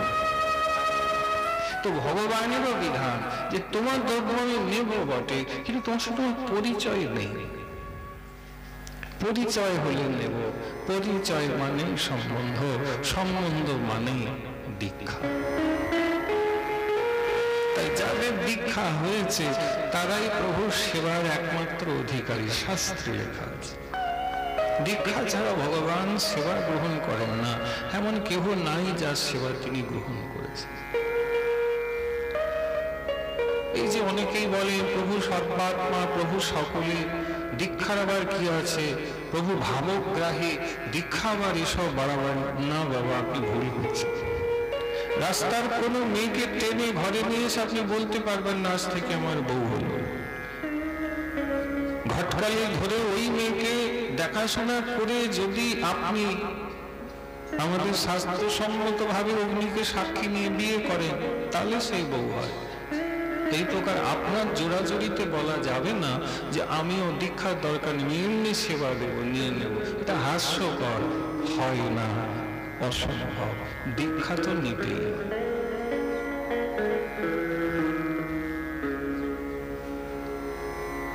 দীক্ষা হলে ঘটকের মতন শ্রী গুরুদেব জানিয়ে দেন, প্রভু আর একে দীক্ষা দিয়ে তোমার চরণে রেখেছে, তুমি এর হাতে সেবা নিয়ে আত্মসাৎ করো, একে নিজের চরণে ঠাঁই দিয়ে। এটা গুরুদেব যেমন মন্ত্র কর্ণে দান করলেন, এই প্রকার গুরুদেব গোবিন্দকেও জানিয়ে দেন। তারপর থেকে তুমি কৃষ্ণের দাস হয়ে যাবে, নিতাইয়ের দাস হলে গৌরাঙ্গের দাস হয়ে, তার আগে কিন্তু নয়। দীক্ষার অচিন্ত মহিমা, এটা শাস্ত্রে দীক্ষার মহিমা জেনেও যারা অদীক্ষিত থেকে গেলেন, তাদের মতন দুর্ভাগা জীব আর কেহ দ্বিতীয় নেই।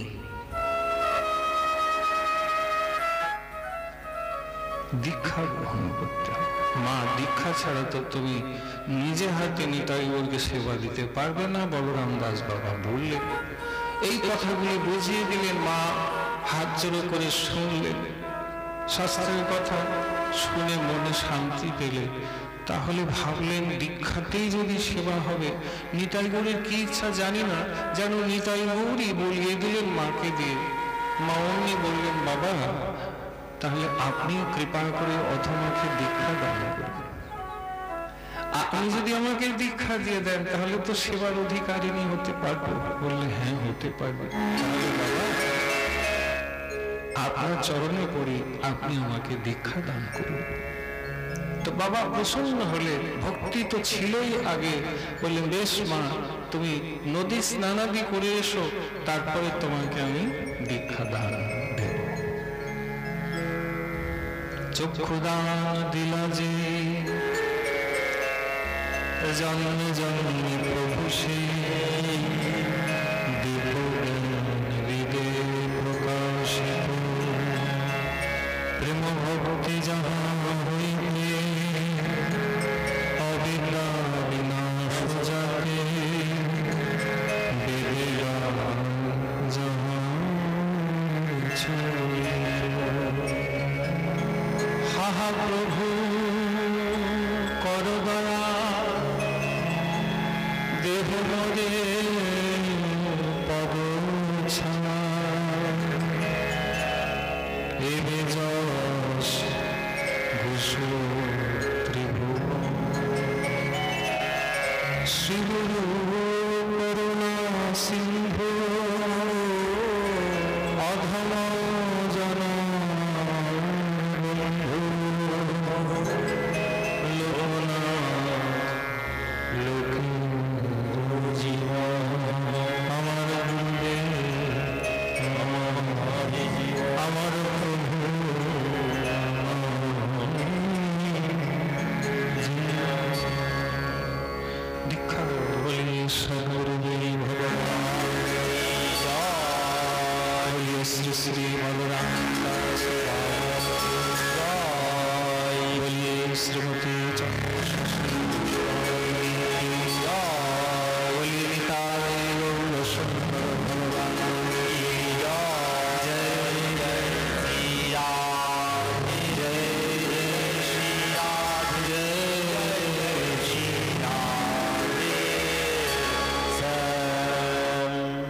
দীক্ষা যখন দিয়ে দিলেন আর তো কোনো অসুবিধে নেই, এইবারে নিজে ক্ষীর বানিয়েছে আর সেবা দিয়ে দিচ্ছে।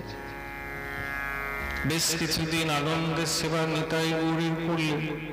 এইবারে ফেরার পালা, কারণ নদিয়া উলাগ্রাম থেকে আসা, আর তো থাকা যাবে না। ঘরের লোক বলছে, কি হলো বৌমা, এত দেরি হচ্ছে কেন? চিঠি করেছে, ফিরে এসো। আর কেন, বাড়ি ফিরবে না? সেদিন তো মনে দুঃখ পেলেন যে ফিরে যেতেই হবে। সেদিন সন্ধ্যাবেলায় নিতাই গৌরকে প্রণাম করলেন। প্রণাম করলেন আর প্রণাম করে প্রার্থনা করলে, প্রভু আমি তো অধমা পতিতা, সংসারের কারাগারে দাবানলে এসে পড়েছি, কাজে মায়ার খপ্পরে আবার গিয়ে পড়তে চলেছি। প্রভু ফিরে যেতে হবে, আদেশ করো, আশীর্বাদ করো যেন ফিরে গেলেও আমি তোমার গুণগান যেন গাইতে পারি, তোমার সেবা করতে পারি। কিন্তু কি সেবা করব, কেমন করে সেবা করব প্রভু? এখানে সুখে ছিলাম, তোমার কাছে ছিলাম, তোমাকে নিয়ে আনন্দে ছিলাম। স্বাভাবিক কাঁদবে, পড়ে আছে। সেবায়িত যারা আছেন তারা বলছেন, আগে যাবেন না, গাড়ি এসে গেছে প্রস্তুত। আজ তো ইচ্ছে করছে না, বলছি কি আজকের দিনটা নয়তো থেকে যাবে, কাল চলে যাবো সকালে। বললো বেশ, কিন্তু কালকে ফিরে যেতেই হবে। বলে ঠিক আছে, আজকের দিনটা থাকলো।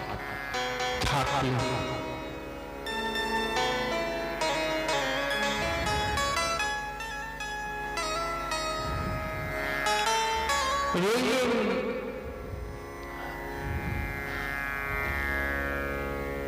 ঠাকুরকে প্রণাম করছেন, আরতি আদি দর্শন করছেন, বৃন্দা দেবীকে পরিক্রমা করলেন। বাড়িতে আর যেতে যাচ্ছেন না, ওদিকে ঠাকুরের শয়ন হয়ে যাবে, শয়ন দিয়ে দিলেন বাবা। বলে, মারে কেন, কি হয়েছে, এত দুঃখ পাচ্ছিস? বাবা কাল চলে যেতে হবে, তাই কষ্ট। বলে, চলে তো যেতে হবে, সংসারে গিয়ে আবার ভজন করবি। বাবা মন যে চাইছে না, দেখ যা প্রভুর ইচ্ছা তাই হবে, বেশি তুই ভাবিস না, নিতাই গৌর যা মনে করবে তাই হবে, বুঝেছিস? যা এবার বিশ্রাম কর।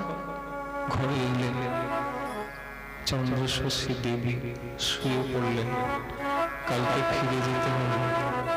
রাত্রে শুয়েছে, নিতাই গৌর স্বপ্নে আবার দর্শন দিয়ে দিলেন। কতবার হলো? 1, 2, 3, গন্তি করবে।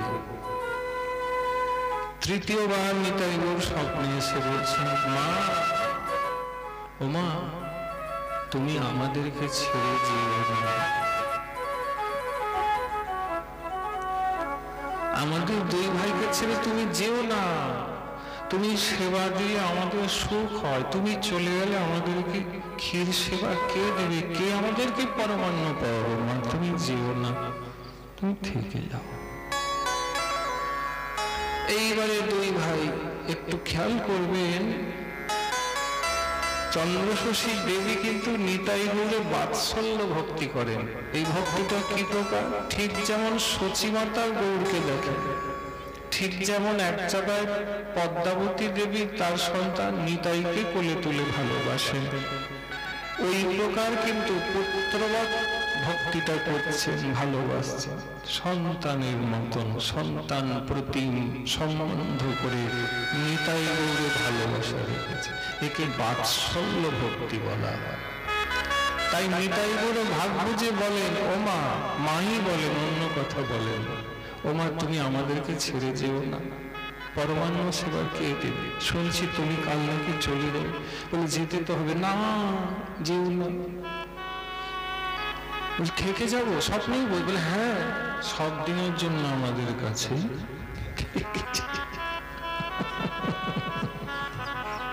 থেকে যাও। থেকে যাবো? বললে, হ্যাঁ, তোমাকে আমরা 2 ভাই যেতেই দেবো। এই বলে শুয়ে আছেন তিনি জানেন না ওনার আঁচল ধরে টানাটানি করছে। বাচ্চা ছেলে জানেন না, বাইনা করে মায়ের কাছে আঁচলটা ধরে খুব টানছে, মা যেতে দেবো না, যেতে দেবো। দুই ভাই ধরেছে, একদিকে নিতাই আর একদিকে কুকুর ছোট্ট। ছেড়ে দে, আঁচল ছেড়ে দে। বললেন না, তুমি বলো তুমি যাবে না। বলি দাঁড়া একটু ভাবতে দে, কি করবো না করবো, স্বপ্নের কথা। বললেন না মা, তোমাকে আমরা যেতে দেবো। এই বলে আঁচল টানাটানি দুই ভাই করতে করতে করতে করতে কি হয়েছে, আঁচলের একটু টুকরো ছিঁড়ে নিতাই এবং গৌরীর হাতে এসে পড়েছে। আঁচল ছিঁড়েছে স্বপ্নে মা দেখছেন, স্বপ্নেরই কথা, কিন্তু আঁচল ছিঁড়ে গিয়েছে, দুই ভাই চলে গিয়েছে, অন্য ঝট করে খাটে উঠে বসেছে। চমকে গেছেন, কি দেখলাম কি দেখলাম, আমার যাওয়া যাবে না, আমাকে বারণ করছি। হাই, আমার আঁচল টানাটানি করলো, আমার তো আঁচল ছিঁড়ে যাচ্ছে, দেখি দেখি দেখি দেখি। নিজের আঁচল টেনে যেই তাকালেন, সত্যি মাগো স্বপ্নের কথা বাস্তব হয়েছে, আঁচলটা ছেড়ে গেছে। ভোর হবার অপেক্ষা, ভোর হবে, ওদিকে বাবা ভোরবেলায় ঠাকুরকে জাগিয়েছেন, মঙ্গলা করবেন, ছুটে গিয়ে পায়ে ধরে গুরুদেব গুরুদেব গুরুদেব গুরুদেব, দেখুন না আমি স্বপ্ন দেখেছি, আমার আঁচল ছেঁড়া। নিতাই গৌর আপনার আমার আঁচল ছেড়ে দিয়ে বলেছে, মা আমাদের ছেড়ে যেও না, সব দিনের জন্য এখানে থেকে যাও। বলরাম বাবা বিশ্বাস তো করলেন, হ্যাঁ রে মা আঁচল ছেড়ে দিয়েছে। বলে হ্যাঁ, দেখুন না আঁচল ছেড়া। বলে যা একটু ভিতরে গিয়ে দেখি। গর্ভগৃহে ঢুকেছেন বাবা, নিতাই গৌরের হাতটা তোমরা দেখছো কেমন আছে, এরকমই ছিল। কি দেখছেন মা? হাতে দেখছে ওই মায়ের সত্যি কাপড়ের এক টুকরো ধরে আছে। বাবা অশ্রু ফেলে, অশ্রু মুছে বাইরে বেরিয়েছে, মায়ের মাথায় হাত দিয়ে বলছেন, হ্যাঁ রে মা, শিষ্যা হওয়া সত্যিতেই যোগ্য হয়েছিস। তোকে নিতাই গৌর যতখানি ভালোবেসেছে, অত ভালোবাসা তো আমিও পাইনি। তা যদি প্রভুর ইচ্ছা থেকে যাওয়া, তাহলে আর কেন থেকেই যা। গৌরাঙ্গের দুটি পদ যার ধন সম্পদ, সে জানে ভগতি রস সার। গৌরাঙ্গ মধুর লীলা, যার কর্মে প্রবেশিলা, হৃদয় নির্মল ভীলতা। গৌরাঙ্গ গুণীতে ঝুরে নিত্যলীলা তারে সুরে, সে রাধা মাধব অন্তরঙ্গ। গৌরাঙ্গ গুণেতে ঝুরে নিত্যলীলা তারে সুরে, সেজন ভগতি অধিকারী। যে গৌরাঙ্গের নাম লয়, তার হয় প্রেমোদয়, তারে মুই যাই বলি হয়। গৌরাঙ্গের সঙ্গীগণে নিত্য সিদ্ধ পরিমাণে, সে যায় গজেন্দ্র সুত পাশ। সে গৌরবন্দনে ভূমি যে বাজালে চিন্তামণি, তার হয় ব্রজভূমি বাস। গৌর প্রেম রসর নামে, সে তরঙ্গে যেবা ডুবে, সে রাধা মাধব অন্তরঙ্গ। গৃহে বা বনেতে থাকে, হাগৌরাঙ্গ বলে ডাকে, নরোত্তম মাগে তার সঙ্গে। হাগৌরাঙ্গ তুমি মোরে দয়া না ছাড়িব, আপন করিয়া রাঙ্গা চরণে রাখি। রেখে দিলে, আপন করে রেখেছে, যেতেই বারণ করে দিলেন, ফিরলেন না। গুরুদেবের বলে বলিয়ান হয়ে বললেন, তাহলে ফিরবো না। সেবকরা ফিরে গেলেন, বাড়িতে খোঁজ গেল, হায় ঘরের বৌমা আর ফিরবে না বলেছে। প্রেম সে বলি, বাবুন জমিদারি বাড়ি, সেই বাড়ির বৌমা মা রূপসী গুণবতী, 20 বছর মাত্র বয়স, সে কিনা বলছে আমি আর বাড়ি, তোরা একটু বুঝতে হবে। এবারে বাড়ির লোক তো মা খুব ধমক চমক দিচ্ছে, ফিরবে না মানে কি, ফিরিয়ে আনবো আমরা, ফিরতেই হবে। এই কি কথা, কি হয়েছে ওখানে? সব বৃত্তান্ত বাড়ির লোক জেনে, সব বাড়ির লোক এসে, সব জমিদার দলবল নিয়ে এসছে, বলে ফিরতে হবে তোমাকে বৌমা। ফিরলে আমার মরা শরীরটা ফিরবে, আমার শরীর থেকে প্রাণ আর এই প্রভুর চরণ ছাড়া হবে না। আমাকে যদি বেশি করে বায়না করো, তাহলে আমি আত্মহত্যা করব। কিন্তু আমি এই সেবার শরীর নিয়ে আমার নিতাই গৌর আমার সন্তানকে ছেড়ে কোথাও যাব না। কাজে ঠিক করে আমার মরা শরীর নিয়ে যাবে নাকি এখানে রেখে দিবে? আমি যদি একটু সেবা করতে পারি তাহলে তোমরাও উদ্ধার হবে, তোমাদের ভাগে ভগবানের কৃপা হবে। কাজে আমি ফিরবো না, আমাকে ফেরার কথা বলো না, আমি সেবাতেই থাকলাম। এর নাম কি? এই যে পরীক্ষা হচ্ছে ফিরিয়ে নিয়ে যাবে তো ফিরল না, এর নাম কি? এর নাম হচ্ছে ভজনে নিষ্ঠা। যার ভজনে নিষ্ঠা হয়ে যায় তাকে ফিরিয়ে নেওয়া যায় না, সে অবিকৃত থাকে, সে অবিচল থাকে। কিন্তু যার ভজন নিষ্ঠা হয়নি সে কখনো ভক্তি করে, আবার নিজেই কখনো নিজের দোষে ভক্তিকে নষ্ট করে। সে এক প্রকারের থাকে না। নিষ্ঠা এলে অবিকৃত থাকিবে, নিষ্ঠা না এলে ওই তৈরি হবে, আবার একটু নষ্ট হবে, আবার একটু তৈরি হবে, এই সারা জীবন করতে থাকবে, কারণ তোমার নিষ্ঠা নেই। সবাই বদন ভরে বলো একবার জয় আবার সবাই হরে কৃষ্ণ হরে কৃষ্ণ কৃষ্ণ কৃষ্ণ হরে হরে হরে রাম হরে রাম রাম রাম হরে হরে হরে কৃষ্ণ কৃষ্ণ কৃষ্ণ হরে হরে হরে রাম রাম রাম হরে হরে কৃষ্ণ কৃষ্ণ কৃষ্ণ কৃষ্ণ হরে হরে হরে রাম রাম রাম হরে হরে। যাই হোক, বাড়ির লোক আর ফিরাতে পারলেন না, তিনি কিন্তু সেবাতেই থেকে গেলেন। তারা খালি হাতে উলাই ফিরলেন। আনন্দ হয়ে গেল মায়ের। মাগো 20 বছর বয়স, একটু ভাবতে বলছি, মুশকিল আছে। ঘরের বউটি প্রকার সেবা কোনো অন্যায় করতে যায় না, খুব মন দিবে, ঠাকুর সেবায় রয়েছে। কিন্তু ফিরলেন না। ভিকিরিনি বাড়ির যদি মেয়ে হতেন তাহলে তো ভালো, মন্দির রয়েছে, কিন্তু বেলা একটু সেবায় থাকবেন, পাবেন, আজই ভালো। কিন্তু তা না, তা না, জমিদারিনী বাড়ির একমাত্র বৌমা ফিরলেন না। আমার তো 2-5 টাকা খেলে আসতে পারছি না, উনি জমিদারিটাই ছেড়ে চলে এলেন। আমি ভাগবত ঘরে পড়াতে পারি কিন্তু পারি না। ভাবছি ভালো লাগছে, ভালো তো লাগবে, ভগবানের কথা তো কথা নয়, অমৃত, কিন্তু পারি না। কেন? ওই তো আগে বলল, মনের গোলমাল।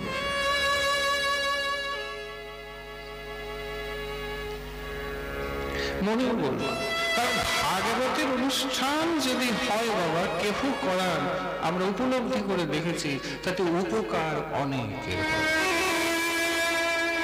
কারণ ভাগবত কোন একজনের জন্য অনুষ্ঠিত হলেও সকলকেই কৃপা করে। দেখুন, আমরা সবাই এসেছি, সবার ভাগ্যে কিন্তু হরিকথার প্রাপ্তি হয়ে গেল, শুনছি তো। তো প্রসাদ তো আপনি পাবেন, কিন্তু তার পূর্বে যে ভজনের প্রসাদ আপনার কর্ম কুহরটি আপনার হৃদয়ে প্রবেশ করে হৃদয়কে মার্জিত করে নির্মল এবং পবিত্র করে দিল, এই প্রসাদের মূল্য কিন্তু সংসারে কোনো কিছু দিয়ে পাওয়া যায় না।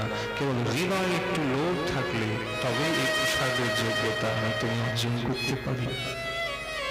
কাজে লোভ রাখবে, বাসনা রাখবে, ভাগবতের মধ্যে নিজেকে ডুবিয়ে দেবে। মা হয়ে গেলেন, ফিরলেন, নিতাই গৌরের সেবা নিয়ে পড়ে থাকে, খুব আনন্দে সেবা করেন, গুরুদেব সেবা করেন, তিনিও সেবা করেন। সিউড়ি, রায়পুর,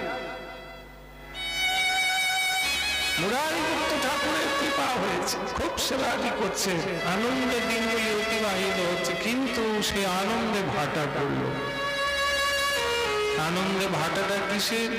বলে গ্রামবাসীর একটু নিন্দা করতে শুরু করলো। কেন? বলে ঠাকুর আশ্রমে রয়েছেন গুরুদেব আর রয়েছেন এই 20 বছরের। বুঝতেই পারছেন সাংঘাতিক পরীক্ষা হবে।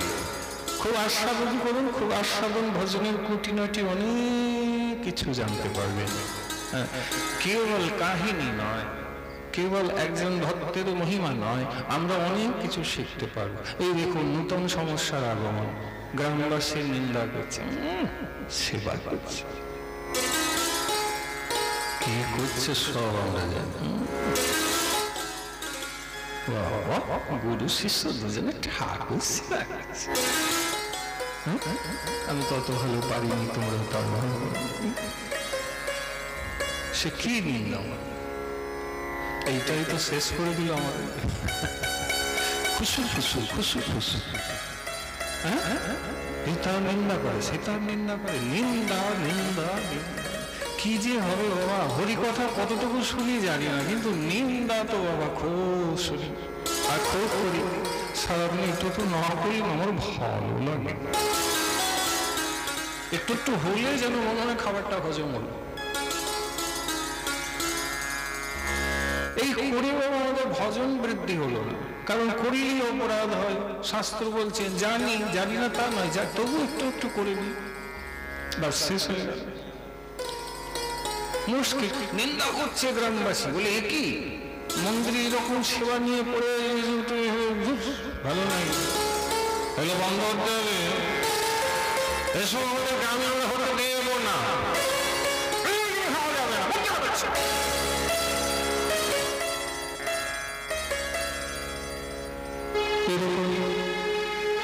লোকের নিন্দা ঝড়ের মতন বলছে। এই ঝড় থামানো যায় না। গুরুদেবের কানে এলো, শিষ্যাও শুনলো, শিষ্যা কাঁদছে, গুরুদেবও কাঁদছে। নিতাই চুপটি করে বসে আছে মন্দিরে। এই নিতাই কিছুই বলে না, বুঝলি তোরা বুঝলি না, পরে বলছি। খুব নিন্দা হচ্ছে। গুরুদেবের চরণে পড়লেন চন্দ্র শশী গোস্বামী, বলে গুরুদেব নিজের নিন্দার বিষয়ে আমার কোনো চিন্তা নাই, কিন্তু গুরুদেব আপনার নিন্দা করছে, কি করি? গুরুদেব বললেন মারে, সংসারে হরিভজন করলে সবাইকে সুখী করতে পারবি না। সবাইকে তো সুখী করতে পারি নাই, করতেও চাই নাই, সেবা নিয়ে তো ছিলাম, তবু কেন?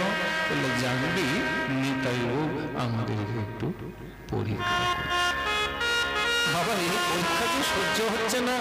বলে দেখ, ভজনটা করলে সহ্য তো একটু করতে হবে, কিন্তু কতদিন বাবা আজকে পাচ্ছি না। এত নিন্দা, এত লোক এত কথা বলছে, সে আপনাকে বলছে। বাবা শোন, আমাকে যদি বলছে আমিও মনে কিছু করি না। হ্যাঁ রে মারে, আমি তো বৃন্দাবনের পথেই ছিলাম, আমাকে সব নদী এখানে নিয়ে এলো, আমি কি করবো বল? তুই যেমন সব কিছু নিতাইগৌর চরণে দিয়েছিস, আমিও সব দিয়েছি, প্রভু যা ইচ্ছা তাই হবে, তাই হবে রে মা, তাই হবে বাবা। মারে কাঁদিস না, মারে শান্ত হ, দেখবি দেখবি ঠিক হয়ে যাবে। গুরুদেব কি করে ঠিক হবে? একটা উপায় তো, কত সুন্দর একটা তো কৃপার কোনো উপায় বলো। বলে এ পর্যন্ত সকল উপায় তোকে কে দিয়েছে বল? বলে কেন নিতাই গো? তাহলে এই কঠিন পরীক্ষার থেকে উপায় নিতাই নিশ্চয়ই দিবে। হরিনাম করবি, নিতাই গৌরে জানাবে, ওই নিন্দার থেকে রক্ষার উপায়।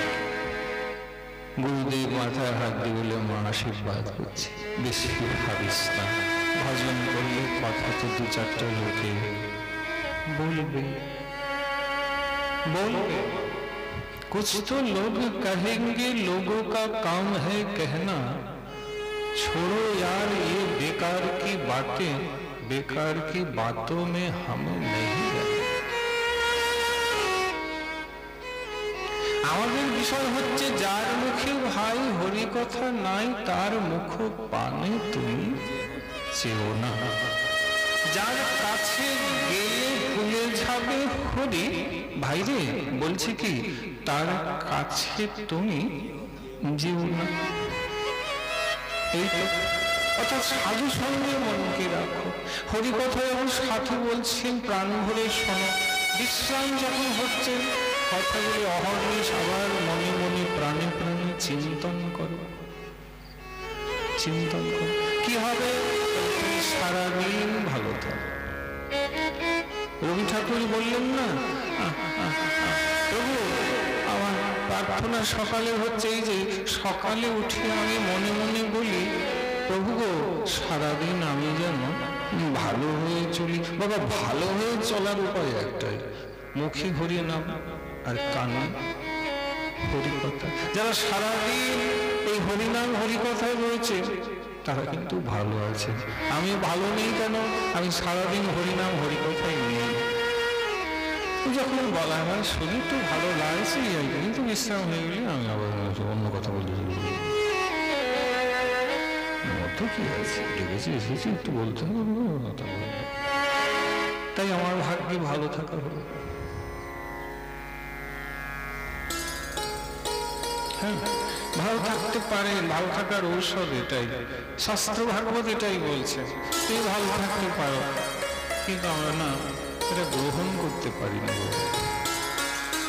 এদেরকে শ্রবণ করলে হয়তো বা মনের পরিবর্তন হলেও তো হতে পারে। সেই আশায় তো আশা,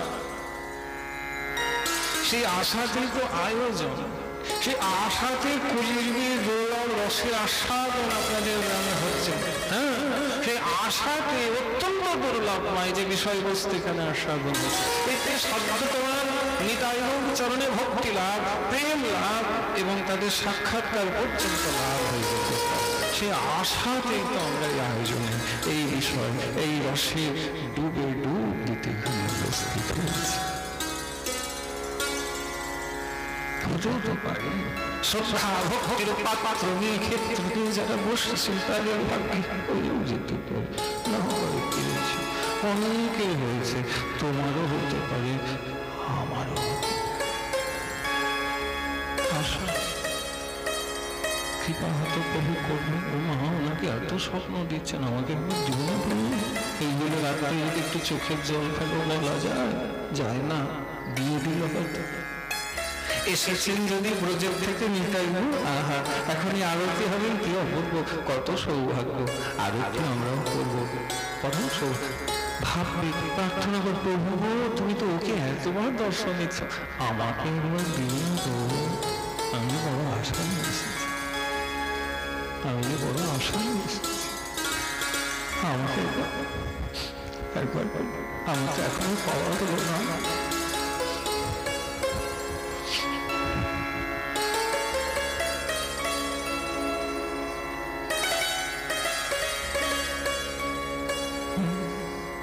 আমি এখনো পেলাম না।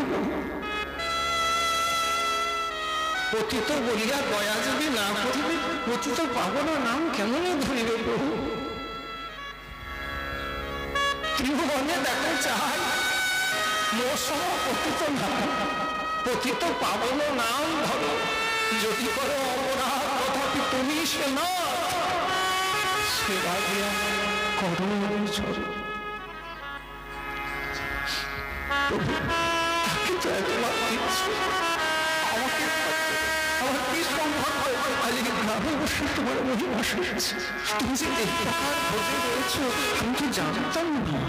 তুমি যে এই প্রকার, আমি কন্যা, আমি আর বাড়ির বউ, আমি এভাবে তো তোমার সেবা করতে পারিনি। ও কি সুন্দর সেবা করছে, ঘরে ফিরল না, জমিদারি বাড়ি।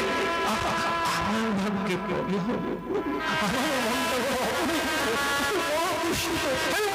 বসেছি, তোমার মনের পরিবর্তন আমি করতে পারলাম না। আমি মায়ার নখরে পড়ে আছি, মায়ার দ্রব্যের মধ্যে, এমন পাপের মধ্যে পড়ে আছি। প্রভু গুরুদেব করুণা করে হাত তুলে আমাকে তুলে হাত তুলে আহ্বান করছি, করছি না, তিনি গোলকে চলে যাবেন, আমি অনাথ হয়ে যাবো। বিঠ্ঠল বিপুল চোখে কাপড় বাঁধলেন, আরে সেগুলো সব আমার নেই, আমি তো কিছুই করবো না, কান্নাতে পড়ে যাবো, কষ্ট পাবো, মরে যাবো, রাত্রি আমার কিচ্ছু হবে না।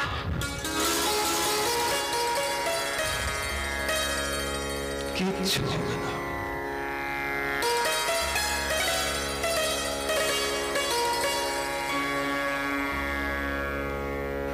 কিচ্ছু হবে না।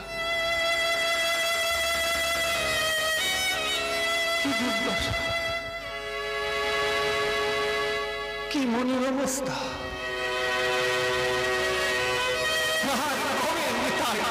করুণা করি, সংসার বাসনা কবে কবে আর কবে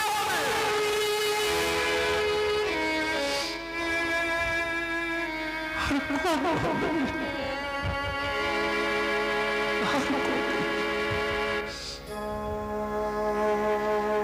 কবে প্রাণীর প্রাণ থেকে তোমার কবে অন্তর হৃদয় থেকে প্রভু তোমার জন্য একটু প্রার্থনা করতে পারো।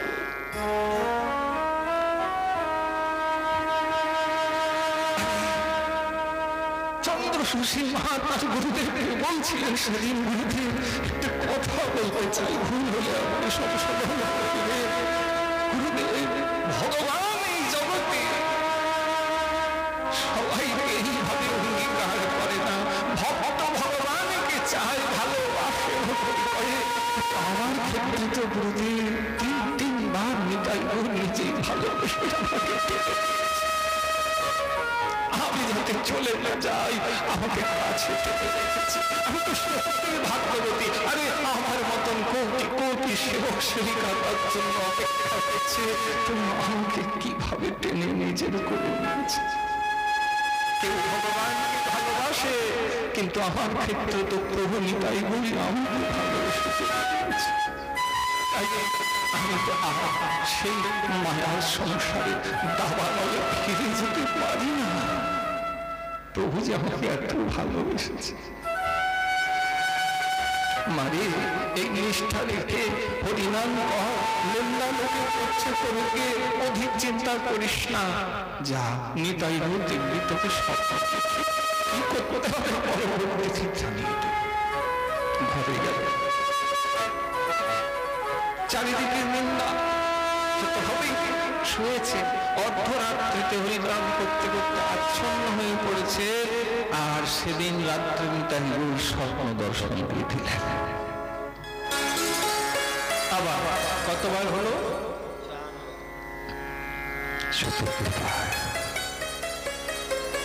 যারা কারা বলে যে কৃপা, যে আগেও বললো কৃপা করে, তো কৃপা কেউ করে বাবা। 1800 ইংরেজি সাল বলছি প্রকট হয়েছে, 20 বছর বয়সে ওই শিউরি গ্রামে নিতাই গৌরের সেবায় এসেছে, মানে ইংরেজি সালটা বললে 1820, বেশি আগের কথা না। স্বপ্ন দিয়ে নিতাই গৌর দিন রাত্রে বললেন, হ্যাঁ মা একটু চিন্তা করছিস কেন, তুই তো আমাদের মা। স্বপ্নে বলছেন চিন্তাটা একটাই, আমার নিন্দা লোকে করছে, আমার প্রভু নিন্দা করছে, এত নিন্দা তোমার সেবা করে পাচ্ছি। বলে দেখ, ভজন করলে 5টা লোক তো 5টা কথা বলবে, লেখা আছে। আমরা ঘরে পিছিয়ে যাই, লোকে বলছে দরকার নেই, যাব না, ঘরে থাকবো, পিছিয়ে গেল। কেন বাবা, শুধু এই লোকের কথা? আচ্ছা তারা কি গোলকে নিয়ে যাবে না আপনাকে? কেন তাহলে তাদের কথা আপনি শুনলেন? তারা কি ভজন ভক্তি দিতে পারবে? আর তো তারা অধঃপতনই তো করাবে। তুমি সেই পথে চললে, তোমার তো লোকনাথ শ্রীকৃষ্ণচন্দ্র, তুমি তাঁর পথে চলবে, তিনি তো তোমার নাথ। দেখ মা, 5টা লোক তো 5টা কথা বলবে, কিন্তু আর তবু পেরে হচ্ছে না। তুমি একটা উপায় করো, একটা উপায় দাও। তুমি আগেও কি পার করেছ অথবা মারে মা শুন, নিতাই গৌর বলছে। মা একটা উপায় বলছি, ভালো উপায়। কি? নিতাই গৌর কি বললেন জানেন মা?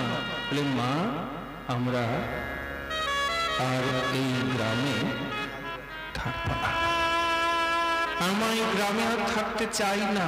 কোথায় যাবে তাহলে? সন্তান তো ছেলে হিসাবে নিতাই বলে, মা গো এই অঞ্চল ছেড়ে আমাদের খুব ইচ্ছে তুমি আর তোর গুরুদেবকে নিয়ে আমরা বৃন্দাবন, আমরা বৃন্দাবন চলে গেলে এই গ্রামে আর নিন্দা হবে না। আমরা ব্রজে যেতে চাই, ব্রজবাস করতে চাই। কাজে এই সেই উপায়। আগামীকাল গুরুদেবকে বলিস মা আমরা ব্রজে যেতে চাই। অমনি দুই ভাই অন্তরিত ভোর হয়েছে আনন্দ, উপায় খুঁজে পেয়েছেন না। তাই গুরুদেবের চরণে হাসি হাসি মুখে প্রণাম করে বলে, গুরুদেব স্বপ্ন দিয়ে উপায় জানিয়েছেন। কি জানিয়েছে রে? কি কি? গুরুদেব বললেন ব্রজে যাবে। বলি তো ব্রজেরই ঠাকুর, ব্রজের থেকে এসেছে, তাই তো? ব্রজেন্দ্র নন্দন যেই শচী সুত হইল, সেই বলরাম হইল নিতাই। ব্রজের কানাই গৌর, ব্রজের বলাই নিতাই, তাই তো?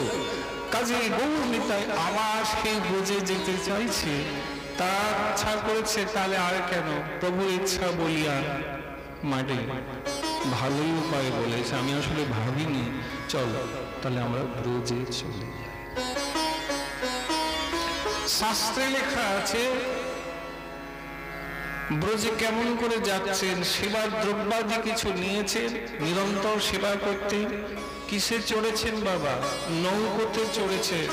নাবিক কেউ নেই, কখনো গুরুদেব হাল ধরেন তো কখনো শিষ্যা হাল ধরেন। নৌকায় চড়েছেন, চড়েছেন নিতাই গৌর। সেবার দ্রব্যাদি কিছু নিয়েছে। গ্রন্থে লেখা আছে গঙ্গার নৌকায় চড়ে কোনো পথে নয়, জলভূমিতে নৌকা চালিয়ে চালিয়ে যে গ্রামে আসেন, রাত্রি হয়, একটু কিনারায় এসে যান, একটু সেবা দেন, ফলমূল যা জুটে, আবার সকালে নৌকা চালিয়ে নিয়ে যান।